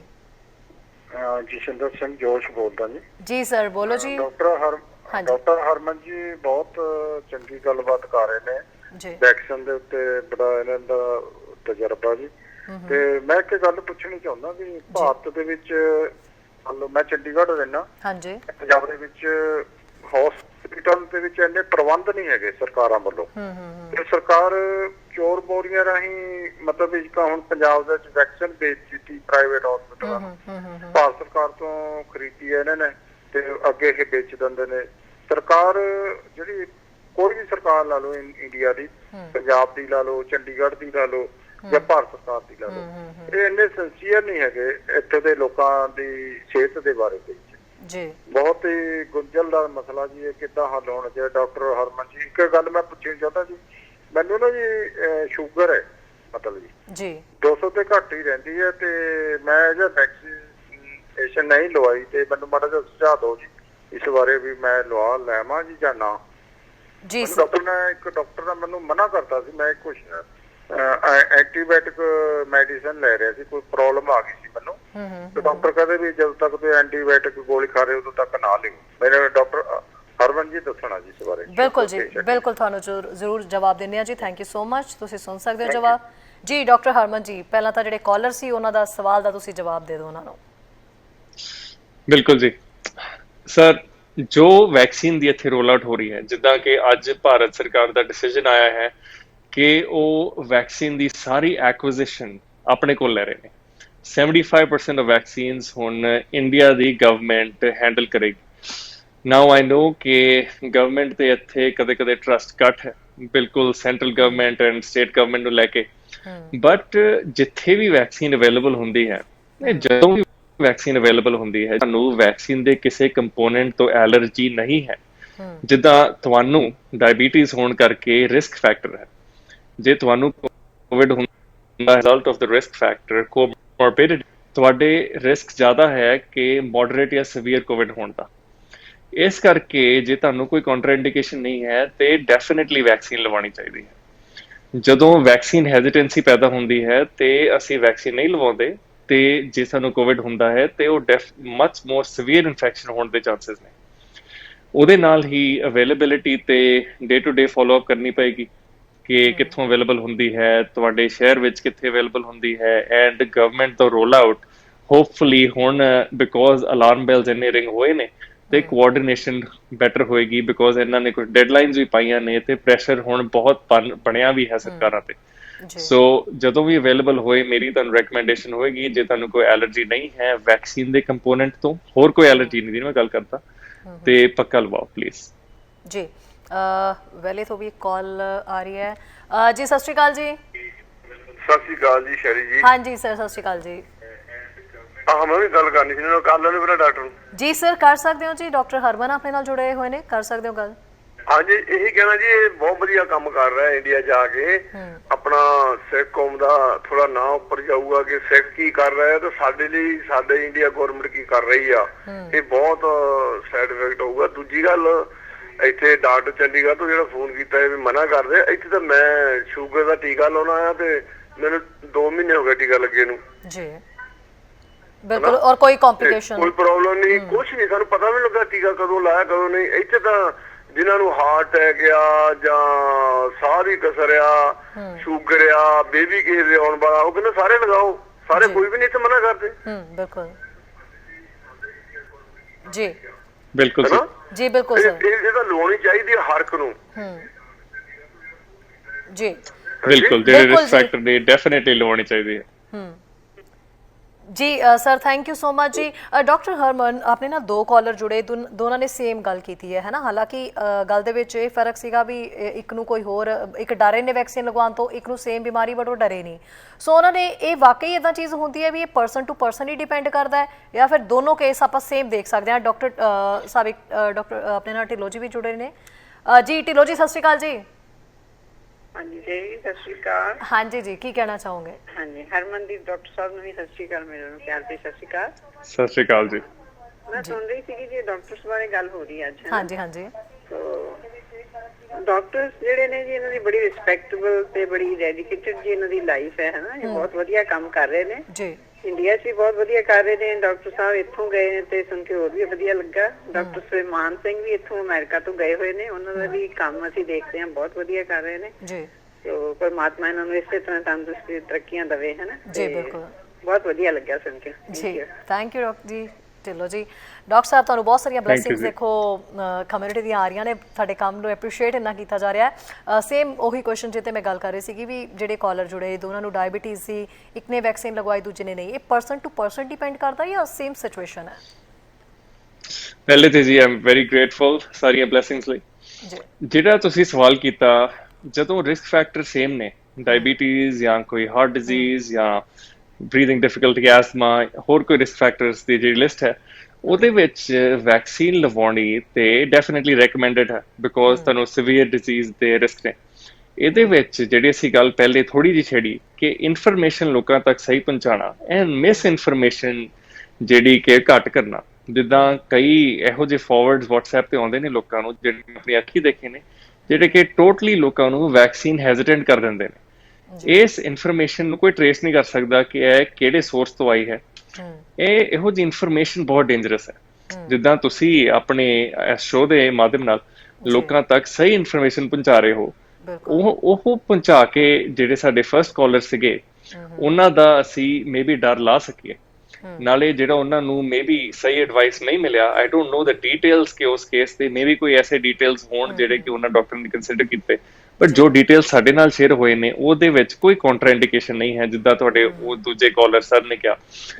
ਇਹਦੇ ਵਿੱਚ ਸਾਨੂੰ ਡੈਫੀਨਿਟਲੀ ਡਾਕਟਰ ਨੂੰ ਕੰਸਲਟ ਕਰਨਾ ਚਾਹੀਦਾ ਹੈ, ਬਟ ਜੇ ਤੁਹਾਡੇ ਵਿੱਚ ਕੋਈ ਵੈਕਸੀਨ ਦੇ ਕੰਟਰਾਇੰਡੀਕੇਸ਼ਨ, ਜਿੱਦਾਂ ਵੈਕਸੀਨ ਦੇ ਕਿਸੇ ਕੰਪੋਨੈਂਟ ਦੀ ਐਲਰਜੀ ਇੱਕ ਕੰਟਰਾਇੰਡੀਕੇਸ਼ਨ ਹੈ, ਉਹ ਨਹੀਂ ਹੈ, ਤੇ ਡੈਫੀਨਿਟਲੀ ਸਹੀ ਇਨਫੋਰਮੇਸ਼ਨ ਸਹੀ ਸੋਰਸਿਸ ਤੋਂ ਲੈ ਕੇ ਜਦੋਂ ਵੈਕਸੀਨ ਲਵਾਉਣੀ ਚਾਹੀਦੀ ਹੈ। ਜੀ ਡਾਕਟਰ ਹਰਮਨ ਜੀ, ਇੱਕ ਗੱਲ ਇਹ ਦੱਸੋ ਵੀ ਜਿਹੜੇ ਮੁਲਕ ਦੀਆਂ ਸਰਕਾਰਾਂ ਜਿਹੜੀਆਂ ਨੇ, ਜੇ ਸਰਕਾਰਾਂ ਹੀ ਲੋਕਾਂ ਦੀ ਹੈਲਪ ਨਾ ਕਰਨਾ ਚਾਹੁੰਦੀਆਂ ਹੋਣ ਤੇ ਤੁਹਾਡੇ ਵਰਗੇ ਜਿਹੜੇ ਚੰਗੇ ਡਾਕਟਰ ਨੇ, ਜਿਹੜੇ USA ਤੋਂ ਕੰਡੀਸ਼ਨ ਦੇਖਣ ਤੋਂ ਬਾਅਦ ਭਾਰਤ ਦੇ ਲੋਕਾਂ ਦੀ ਜਾਨ ਬਚਾਉਣ ਲਈ ਪਹੁੰਚੇ ਹੋਏ ਨੇ, ਤੁਹਾਡੇ ਲੋਕਾਂ ਦੇ ਵੀ ਹੱਥ ਤੁਹਾਨੂੰ ਕਿਤੇ ਨਾ ਕਿਤੇ ਬੰਨੇ ਹੋਏ ਨਜ਼ਰ ਆਉਂਦੇ ਨੇ? ਸਰਕਾਰਾਂ ਅੜਿੱਕਾ ਪਾਉਂਦੀਆਂ ਨੇ ਤੁਹਾਡੇ ਕੰਮ ਦੇ ਵਿੱਚ, ਤੁਹਾਨੂੰ ਸਪੋਰਟ ਨਹੀਂ ਕਰਦੀਆਂ, ਤੁਹਾਨੂੰ ਹੱਥ ਬੰਨੇ ਮਹਿਸੂਸ ਹੁੰਦੇ, ਜਾਂ ਤੁਹਾਨੂੰ ਲੱਗ ਰਿਹਾ ਵੀ ਜੋ ਤੁਸੀਂ ਕਰਨਾ ਚਾਹੁੰਦੇ ਸੀ, ਜੋ ਕਰਨ ਲਈ ਤੁਸੀਂ ਇੰਡੀਆ ਆਏ ਹੋ, ਤੁਸੀਂ ਕਰ ਪਾ ਰਹੇ ਹੋ? ਇਸ ਸਵਾਲ ਦਾ ਜਵਾਬ ਦਿਓ। ਵੈਨਕੂਵਰ ਤੋਂ ਇੱਕ ਕਾਲਰ ਆਪਣੇ ਨਾਲ ਜੁੜ ਰਹੇ ਨੇ। ਜੀ ਸਤਿ ਸ਼੍ਰੀ ਅਕਾਲ ਜੀ। ਹੈਲੋ, ਹਾਂਜੀ ਸਤਿ ਸ਼੍ਰੀ ਅਕਾਲ ਜੀ। ਸਤਿ ਸ਼੍ਰੀ ਅਕਾਲ ਜੀ। ਜੀ ਤੁਸੀਂ ਸ਼ੋਅ ਦੇ ਵਿੱਚ ਹੋ ਜੀ, ਡਾਕਟਰ ਹਰਮਨਦੀਪ ਸਾਡੇ ਨਾਲ ਜੁੜੇ ਹੋਏ ਨੇ, ਕੀ ਕਹਿਣਾ ਚਾਹੋਗੇ? ਹਾਂਜੀ, ਮੈਂ ਇਹੀ ਪੁੱਛਣਾ ਸੀਗਾ ਕਿ ਮੈਂ ਵੈਕਸੀਨ ਲਵਾਈ ਸੀ ਤੇ ਮੈਂ ਜਿੱਦਾਂ ਦੀ ਵੈਕਸੀਨ ਲਵਾਈ ਹੈ ਮੈਨੂੰ ਇੱਕ ਸਾਹ ਜਿਹਾ ਬਹੁਤ ਤੇਜ਼ ਆਈ ਜਾਂਦਾ ਮੈਨੂੰ, ਪਰ ਕੋਈ ਸਾਹ ਦੀ ਪ੍ਰੋਬਲਮ ਨਹੀਂ ਸੀ। ਇੱਕ ਮੈਨੂੰ ਪੀਰੀਅਡ ਆਇਆ ਸੀ ਕਰਕੇ ਮੈਂ ਵਿੱਚ ਲਵਾ ਲਏ ਤੇ ਮੈਨੂੰ ਉਦੋਂ ਦਾ ਪੀਰੀਅਡ ਬਹੁਤ ਹੈਵੀ ਆਇਆ ਹੋਇਆ ਆ, ਆਲਮੋਸਟ 3 ਵੀਕ ਹੋ ਗਈਆਂ। ਓਕੇ ਜੀ, ਠੀਕ ਹੈ ਜੀ, ਆਪਾਂ ਤੁਹਾਡੀ ਸਿਚੁਏਸ਼ਨ ਰਿਗਾਰਡਿੰਗ ਡਾਕਟਰ ਹਰਮਨ ਨਾਲ ਗੱਲ ਕਰਦੇ ਹਾਂ, ਠੀਕ ਹੈ ਜੀ? ਓਕੇ ਜੀ, ਥੈਂਕ ਯੂ ਜੀ। ਜੀ ਡਾਕਟਰ ਹਰਮਨ, ਪਹਿਲੇ ਜੀ ਜਿਹੜੇ ਕਾਲਰ ਸੀਗੇ ਉਹਨਾਂ ਦੀ ਆਪਣਾ ਕੰਡੀਸ਼ਨ ਬਾਰੇ ਅਸੀਂ ਗੱਲ ਕਰਦੇ ਹਾਂ ਮਾੜੀ ਜੀ। ਹਾਂਜੀ, ਜਦੋਂ ਵੈਕਸੀਨ ਲਵਾਈ ਦੀ ਹੈ, ਇਹਦੇ ਵਿੱਚ ਵੈਕਸੀਨ ਦੇ ਕਾਮਨ ਸਾਈਡ ਇਫੈਕਟ ਕੁਝ ਹੁੰਦੇ। ਕਾਮਨ ਸਾਈਡ ਇਫੈਕਟ ਜਿੱਦਾਂ redness, swelling, pain site of injection ਤੇ। ਕਈ ਲੋਕਾਂ ਨੂੰ ਇੱਕ ਅੱਧੇ ਦਿਨ ਲਈ ਮੇਬੀ ਫੀਵਰ ਹੋਏ, maybe there is some body ache, muscle ache, depend ਕਰਦਾ ਹੈ ਕਿ ਕਿਹੜੀ ਵੈਕਸੀਨ ਲਵਾਈ ਜਾਂਦੀ ਹੈ। ਕਈ ਲੋਕਾਂ ਨੂੰ ਕੋਈ ਵੀ, ਜਿੱਦਾਂ ਤੁਹਾਡੇ ਕਾਲਰ ਨੇ ਕਿਹਾ, ਕੋਈ ਵੀ ਇਹੋ ਜਿਹੇ ਸਿੰਪਟਮਸ ਨਹੀਂ ਹੁੰਦੇ ਜੀ। ਉਹਦੇ ਨਾਲ ਜੇ ਤੁਹਾਡੇ ਕੋਈ ਬੇਸਲਾਈਨ ਡਿਜ਼ੀਜ਼ ਹੈ ਜਾਂ ਬੇਸਲਾਈਨ ਸਿੰਪਟਮਸ ਹੈ, ਵੈਕਸੀਨ ਦੇ ਕਰਕੇ breathlessness is not as far as I know documented in any literature, ਤੇ ਹੋਣੀ ਵੀ ਨਹੀਂ ਚਾਹੀਦੀ। ਜਿਹੜਾ ਤੁਸੀਂ ਆਪਣੇ ਪੀਰੀਅਡ ਦੀ ਗੱਲ ਕੀਤੀ ਜੀ, ਮੈਂ ਕਹੂੰਗਾ ਕਿ ਤੁਸੀਂ ਆਪਣੇ ਆਬਸਟੇਟ੍ਰਿਸ਼ੀਅਨ ਗਾਇਨਕੋਲੋਜਿਸਟ ਨੂੰ ਡੈਫੀਨਿਟਲੀ ਕੰਸਲਟ ਕਰੋ, ਬਿਕੋਜ਼ ਇਹ ਇੱਕ ਅਨਰਿਲੇਟਡ ਇਸ਼ੂ ਹੋ ਸਕਦੀ ਹੈ। ਬਟ ਵੈਕਸੀਨ ਨਵੀਂ ਹੈ, ਜੇ ਵੈਕਸੀਨ ਰਿਲੇਟਡ ਇਹੋ ਜਿਹੇ ਕੋਈ ਕੇਸਿਸ ਅਜੇ ਲਿਟਰੇਚਰ ਵਿੱਚ ਹਾਈਲਾਈਟ ਨਹੀਂ ਹੋਏ, ਤੇ ਆਈ ਨੋ ਕਿ ਕਈ ਲੋਕਾਂ ਨੂੰ ਜਦੋਂ ਇਨਫੋਰਮੇਸ਼ਨ ਇਦਾਂ ਦੀ ਮਿਲਦੀ ਹੈ ਤੇ ਉਹ ਡਰਦੇ ਨੇ ਕਿ ਕਿਤੇ ਵੈਕਸੀਨ ਕਰਕੇ ਤੇ ਨਹੀਂ ਹੈ, ਬਟ ਓਵਰਵੈਲਮਿੰਗ ਐਵੀਡੈਂਸ ਆ ਕਹਿੰਦੀ ਹੈ ਕਿ ਆ ਵੈਕਸੀਨ ਕਰਕੇ ਨਹੀਂ ਨੇ ਜੀ, ਤੇ ਇਹਦੇ ਵਿੱਚ ਆਪਣੇ ਡਾਕਟਰ ਨੂੰ ਚੈੱਕਅਪ ਡੈਫੀਨਿਟਲੀ ਕਰਾਉਣਾ ਚਾਹੀਦਾ ਜੀ। ਬਿਲਕੁਲ, ਇੱਕ ਹੋਰ ਕਾਲਰ ਆਪਣੇ ਨਾਲ ਜੁੜੇ ਨੇ। ਜੀ ਸਤਿ ਸ਼੍ਰੀ ਅਕਾਲ ਜੀ। ਸਤਿ ਸ਼੍ਰੀ ਅਕਾਲ ਜੀ। ਹਾਂਜੀ ਸਰ, ਕੀ ਕਹਿਣਾ ਚਾਹੋਗੇ ਜੀ? ਮੈਂ ਕੌਰ ਸਿੰਘ ਸਿੱਧੂ ਬੋਲਦਾ ਹਾਂ ਸਪੋਰਟ ਤੋਂ। ਜੀ ਸਰ। ਮੇਰੇ ਹਾਰਟ ਵੀ ਹੋ ਗਿਆ ਸੀਗਾ, ਮੈਨੂੰ ਸਟ੍ਰੋਕ ਵੀ ਹੋ ਗਿਆ ਸੀ, 65 ਸਾਲ ਦੀ ਮੇਰੀ ਉਮਰ ਹੈ, ਤੇ ਮੈਨੂੰ ਡਾਕਟਰ ਕਹਿੰਦਾ ਵੀ ਤੂੰ ਲਵਾਉਣੀ ਚਾਹੀਦੀ। ਮੈਂ ਵੈਸਲੀਨ ਲਵਾਈ ਆ, ਕੋਈ ਮੈਨੂੰ ਇੱਕ ਦਿਨ ਵੀ ਨਹੀਂ ਥਕਾਵਟ ਆਈ, ਨਾ ਕੋਈ ਤਾਪ ਚੜਿਆ ਜੀ। ਬਿਲਕੁਲ, ਤੇ ਹਰ ਇੱਕ ਨੂੰ ਲਵਾਉਣੀ ਚਾਹੀਦੀ ਆ, ਮੈਂ ਤਾਂ ਇਹ ਕਹਿਣਾ ਜੀ। ਬਿਲਕੁਲ ਜੀ, ਬਿਲਕੁਲ ਸਰ। ਓਕੇ, ਥੈਂਕ ਯੂ ਜੀ, ਥੈਂਕ ਯੂ। ਹਾਂਜੀ ਡਾਕਟਰ ਹਰਮਨ, ਜਿੱਦਾਂ ਹਾਂਜੀ ਇਹਨਾਂ ਕਾਲਰ ਨੇ ਵੀ ਸਪਸ਼ਟ ਕੀਤਾ ਕਿ ਇਹਨਾਂ ਨੂੰ ਵੀ ਕੋਈ ਡਿਸਪਾਈਟ ਰਿਸਕ ਫੈਕਟਰਸ ਹੁੰਦੇ ਹੋਇਆ ਵੈਕਸੀਨ ਦੇ ਜਿਹੜੇ ਕਾਮਨ ਸਾਈਡ ਇਫੈਕਟਸ ਹੈ ਉਹ ਕਾਮਨ ਨੇ, ਜਿਹੜੇ ਬਹੁਤ ਰੇਅਰ ਸਾਈਡ ਇਫੈਕਟਸ ਨੇ ਉਹ ਬਹੁਤ ਰੇਅਰ ਨੇ, ਜੋ ਹੁਣ ਤੱਕ ਸਾਨੂੰ ਇਨਫੋਰਮੇਸ਼ਨ ਮਿਲੀ ਹੈ। ਸੋ ਭਾਵੇਂ ਆਪਣੇ ਆਪ ਨੂੰ ਇਨਫੋਰਮ ਕੀਤਾ ਜਾਏ, ਬਟ ਡਰ ਕਰਕੇ ਆਪਣੇ ਆਪ ਦੀ ਵੈਕਸੀਨ ਪ੍ਰੋਟੈਕਸ਼ਨ ਤੇ ਕਮਿਊਨਿਟੀ ਦੀ ਪ੍ਰੋਟੈਕਸ਼ਨ ਨੂੰ ਨਾ ਸੈਕਰੀਫਾਈਸ ਕੀਤਾ ਜਾਏ। ਉਹਦੇ ਵਿੱਚ ਮੈਂ ਜਿਹੜਾ ਤੁਸੀਂ ਪਹਿਲੇ ਸਵਾਲ ਕੀਤਾ ਸੀ ਸਰਕਾਰ ਬਾਰੇ, ਉਹ ਮੇਰਾ ਜੋ ਐਕਸਪੀਰੀਅੰਸ ਹੈ, ਲਿਮਿਟਿਡ ਐਕਸਪੀਰੀਅੰਸ ਇੱਕ ਬੰਦੇ ਦਾ ਤੇ ਜਿਹੜੇ ਜਿਨ੍ਹਾਂ ਨਾਲ ਮੈਂ ਕੰਮ ਕੀਤਾ ਹੈ, ਮੈਂ ਭਾਰਤ ਸਰਕਾਰ ਦੇ ਨਾਲ ਮੇਰੀ ਅਜੇ ਤੱਕ ਡੀਲਿੰਗ ਨਹੀਂ ਰਹੀ, ਬਟ ਜਿਹੜੀ ਵੀ ਮੈਂ ਸਟੇਟ ਜਾਂ ਸਿਟੀ ਦੀ ਸਰਕਾਰ ਦੇ ਨਾਲ ਡੀਲਿੰਗ ਕੀਤੀ ਹੈ, ਮੈਨੂੰ ਪੂਰੀ ਕੋਆਪਰੇਸ਼ਨ ਮਿਲੀ ਹੈ। ਬਿਕੋਜ਼ ਜਿਹੋ ਜਿਹੇ ਟਾਈਮ ਵਿੱਚ ਮੈਂ ਇੱਥੇ ਆਇਆ, ਉਸ ਟਾਈਮ ਵਿੱਚ ਅਲਾਰਮ ਬੈਲਸ ਵੱਜ ਚੁੱਕੇ ਸੀ। ਉਸ ਟਾਈਮ ਵਿੱਚ ਸਾਨੂੰ ਪਤਾ ਸੀ ਕਿ ਐਡਾ ਵੱਡਾ ਕ੍ਰਾਈਸਿਸ ਹੈ ਕਿ ਜਿੱਥੋਂ ਵੀ ਹੈਲਪ ਆਏ ਲਈ ਜਾਣੀ ਚਾਹੀਦੀ ਹੈ। ਸੋ ਮੇਰਾ ਕੰਮ ਜੋ ਹੁਣ ਤੱਕ ਮੇਰੇ ਯਤਨ ਸੀਗੇ ਹੁਣ ਤੱਕ ਸਮੂਥ ਗਏ ਨੇ, ਬਟ ਜੇ ਨੈਸ਼ਨਲ ਤੌਰ ਤੇ ਦੇਖਿਆ ਜਾਏ ਤੇ ਹੁਣ ਸਟ੍ਰੈਟਜੀਜ਼ ਬਣ ਰਹੀਆਂ ਨੇ ਤੇ ਉਹਨਾਂ ਦੀ ਇੰਪਲੀਮੈਂਟੇਸ਼ਨ ਨੂੰ ਦੇਖਿਆ ਜਾਏਗਾ। ਜੀ ਬਿਲਕੁਲ। ਡਾਕਟਰ ਹਰਮਨ, ਬਹੁਤ ਬਹੁਤ ਸ਼ੁਕਰੀਆ ਸਾਰੀ ਜਾਣਕਾਰੀ ਜਿਹੜੀ ਹੈ ਸਾਡੇ ਨਾਲ ਸਾਂਝੀ ਕਰਨ ਦੇ ਲਈ, ਔਰ ਐਪਰੀਸ਼ੀਏਟ ਬਿਲਕੁਲ ਅਸੀਂ ਤੁਹਾਨੂੰ ਕਰਦੇ ਹਾਂ ਵੀ ਇਸ ਸਮੇਂ ਦੇ ਵਿੱਚ ਤੁਸੀਂ ਲੋਕਾਂ ਦੀ ਇੰਨੀ ਜ਼ਿਆਦਾ ਹੈਲਪ ਕਰ ਰਹੇ ਹੋ, ਔਰ ਤੁਹਾਡਾ ਤਜਰਬਾ, ਤੁਹਾਡਾ ਪੇਸ਼ੈਂਸ ਲੈਵਲ ਜਿਸ ਤਰੀਕੇ ਨਾਲ ਤੁਸੀਂ ਹੈਂਡਲ ਕਰਦੇ ਹੋ, ਸਾਡੇ ਸਾਰੇ ਕਾਲਰਸ ਨੇ ਵੀ ਉਹ ਦੱਸ ਹੀ ਦਿੱਤਾ ਕਿ ਤੁਹਾਡੇ ਵਰਗੇ ਡਾਕਟਰਾਂ ਦੀ ਜਿਹੜੀ ਕਿੰਨੀ ਜ਼ਿਆਦਾ ਜ਼ਰੂਰਤ ਹੈ। ਡਾਕਟਰ ਸਾਹਿਬ, ਇੱਕ ਤਾਂ ਇਹ ਹੈ ਵੀ ਜਦੋਂ ਤੱਕ ਹਾਲਾਤ ਜਿਹੜੇ ਹੈ ਚੰਗੇ ਤਰੀਕੇ ਨਾਲ ਸੁਧਾਰ ਨਹੀਂ ਹੋ ਜਾਂਦੇ, ਜਾਂ ਜੋ ਅੱਗੇ ਨਵੀਂ ਸਟ੍ਰੈਟਜੀ ਜਿਹੜੀ ਪਲਾਨ ਕੀਤੀ ਜਾਵੇਗੀ, ਅਸੀਂ ਸਮੇਂ-ਸਮੇਂ 'ਤੇ ਕੋਸ਼ਿਸ਼ ਕਰਾਂਗੇ ਵੀ ਅਸੀਂ ਤੁਹਾਨੂੰ ਆਪਣੇ ਸ਼ੋਅ ਦੇ ਵਿੱਚ ਲਈਏ ਤੇ ਤੁਹਾਡੇ ਕੋਲੋਂ ਤਮਾਮ ਜਾਣਕਾਰੀ ਜਿਹੜੀ ਹੈ ਉਹ ਅਸੀਂ ਹਾਸਲ ਕਰ ਸਕੀਏ। ਸੋ ਸਾਡੇ ਜਿਹੜੇ ਲੋਕ ਨੇ ਸਾਡੇ ਨਾਲ ਜਿਹੜੇ ਜੁੜਦੇ ਨੇ, ਸਾਡੇ ਕਾਲਰਸ ਨੇ, ਜਿਹੜੀ ਸਾਡੀ ਆਡੀਅנס ਹੈ, ਉਹਨਾਂ ਨੂੰ ਵੀ ਜੇ ਕੋਈ ਉਹਨਾਂ ਦੇ ਸਵਾਲ ਨੇ ਤੁਹਾਨੂੰ ਪੁੱਛਣ ਵਾਲੇ, ਤਾਂ ਉਹ ਜ਼ਰੂਰ ਜੁੜ ਕੇ ਜਿਹੜੇ ਆ ਤੁਹਾਡੇ ਨਾਲ ਸਵਾਲ ਜਿਹੜੇ ਆ ਕਰ ਸਕਣ ਤੇ ਉਹਨਾਂ ਨੂੰ ਜਿਹੜੀ ਇਨਫੋਰਮੇਸ਼ਨ ਹੈ, ਸਹੀ ਗਾਈਡੈਂਸ ਹੈ ਜਿਹੜੀ ਉਹ ਮਿਲ ਸਕੇ। ਬਹੁਤ ਬਹੁਤ ਥੈਂਕ ਯੂ ਡਾਕਟਰ ਸਾਹਿਬ ਨਾਲ ਜੁੜਨ ਦੇ ਲਈ। ਸੇ ਉਮੀਦ ਕਰਦੇ ਹਾਂ ਕਿ ਤੁਹਾਡੇ ਵਰਗੇ ਹੋਰ ਡਾਕਟਰ ਜਿਹੜੇ ਅੱਗੇ ਆਉਣ ਤੇ ਉਹ ਡਾਕਟਰ ਅੱਗੇ ਆ ਕੇ ਕਿਤੇ ਨਾ ਕਿਤੇ ਜਿਹੜੀ ਹੈ ਨਾ ਸਿਰਫ ਭਾਰਤ ਦੀ ਬਲਕਿ ਵਰਲਡ ਵਾਈਡ ਜਿਹੜੀ ਹੈ ਇਹਨਾਂ ਸਿਚੁਏਸ਼ਨਸ ਨੂੰ, ਡਾਕਟਰੀ ਪੇਸ਼ੇ ਨੂੰ ਜਿਹੜਾ ਇਸ ਦਾ ਨਾਮ ਜਿਹੜਾ ਜ਼ਰੂਰ ਚਮਕਾਉਣ ਤੇ ਲੋਕਾਂ ਦੀ ਸੇਵਾ ਦੇ ਲਈ ਹਮੇਸ਼ਾ ਜਿਹੜਾ ਉਹ ਤਿਆਰ ਰਹਿਣ। ਥੈਂਕ ਯੂ ਸ਼ੈਰੀ ਜੀ। ਮੈਂ ਆਹੀ ਚਾਹੂੰਗਾ ਸਭ ਤੰਦਰੁਸਤ ਰਹਿਣ, ਸੇਫ ਰਹੇ, ਚੜ੍ਹਦੀ ਕਲਾ 'ਚ ਰਹਿਣ, and I'm happy to be with you. ਜੀ thank you so much doctor Harman ਜੀ।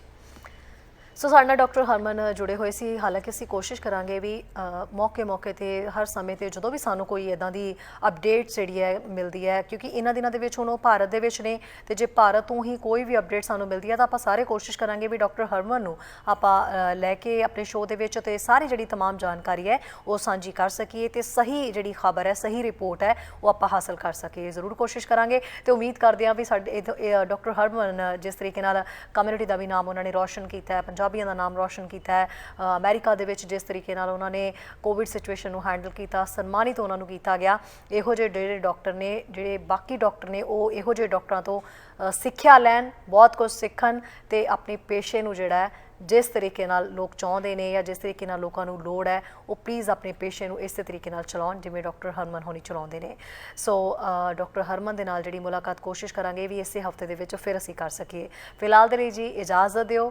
ਤੁਹਾਡੇ ਸਾਰਿਆਂ ਦਾ ਜਿਹੜਾ ਦਿਨ ਹੈ ਉਹ ਬਹੁਤ ਵਧੀਆ ਤੇ ਸ਼ੁਭ ਨਿਕਲੇ। ਇਜਾਜ਼ਤ ਦਿਓ ਜੀ, ਸਤਿ ਸ਼੍ਰੀ ਅਕਾਲ। ਸਾਡਾ ਹਰ ਇੱਕ ਪ੍ਰੋਗਰਾਮ ਦੇਖਣ ਤੇ ਸਾਡੇ ਨਾਲ ਜੁੜਨ ਲਈ ਸਬਸਕ੍ਰਾਈਬ ਕਰੋ ਚੈਨਲ ਪੰਜਾਬੀ ਤੇ ਨੋਟੀਫਿਕੇਸ਼ਨ ਲਈ ਬੈਲ ਆਈਕਨ ਵਾਲੇ ਬਟਨ ਤੇ ਕਲਿੱਕ ਕਰੋ।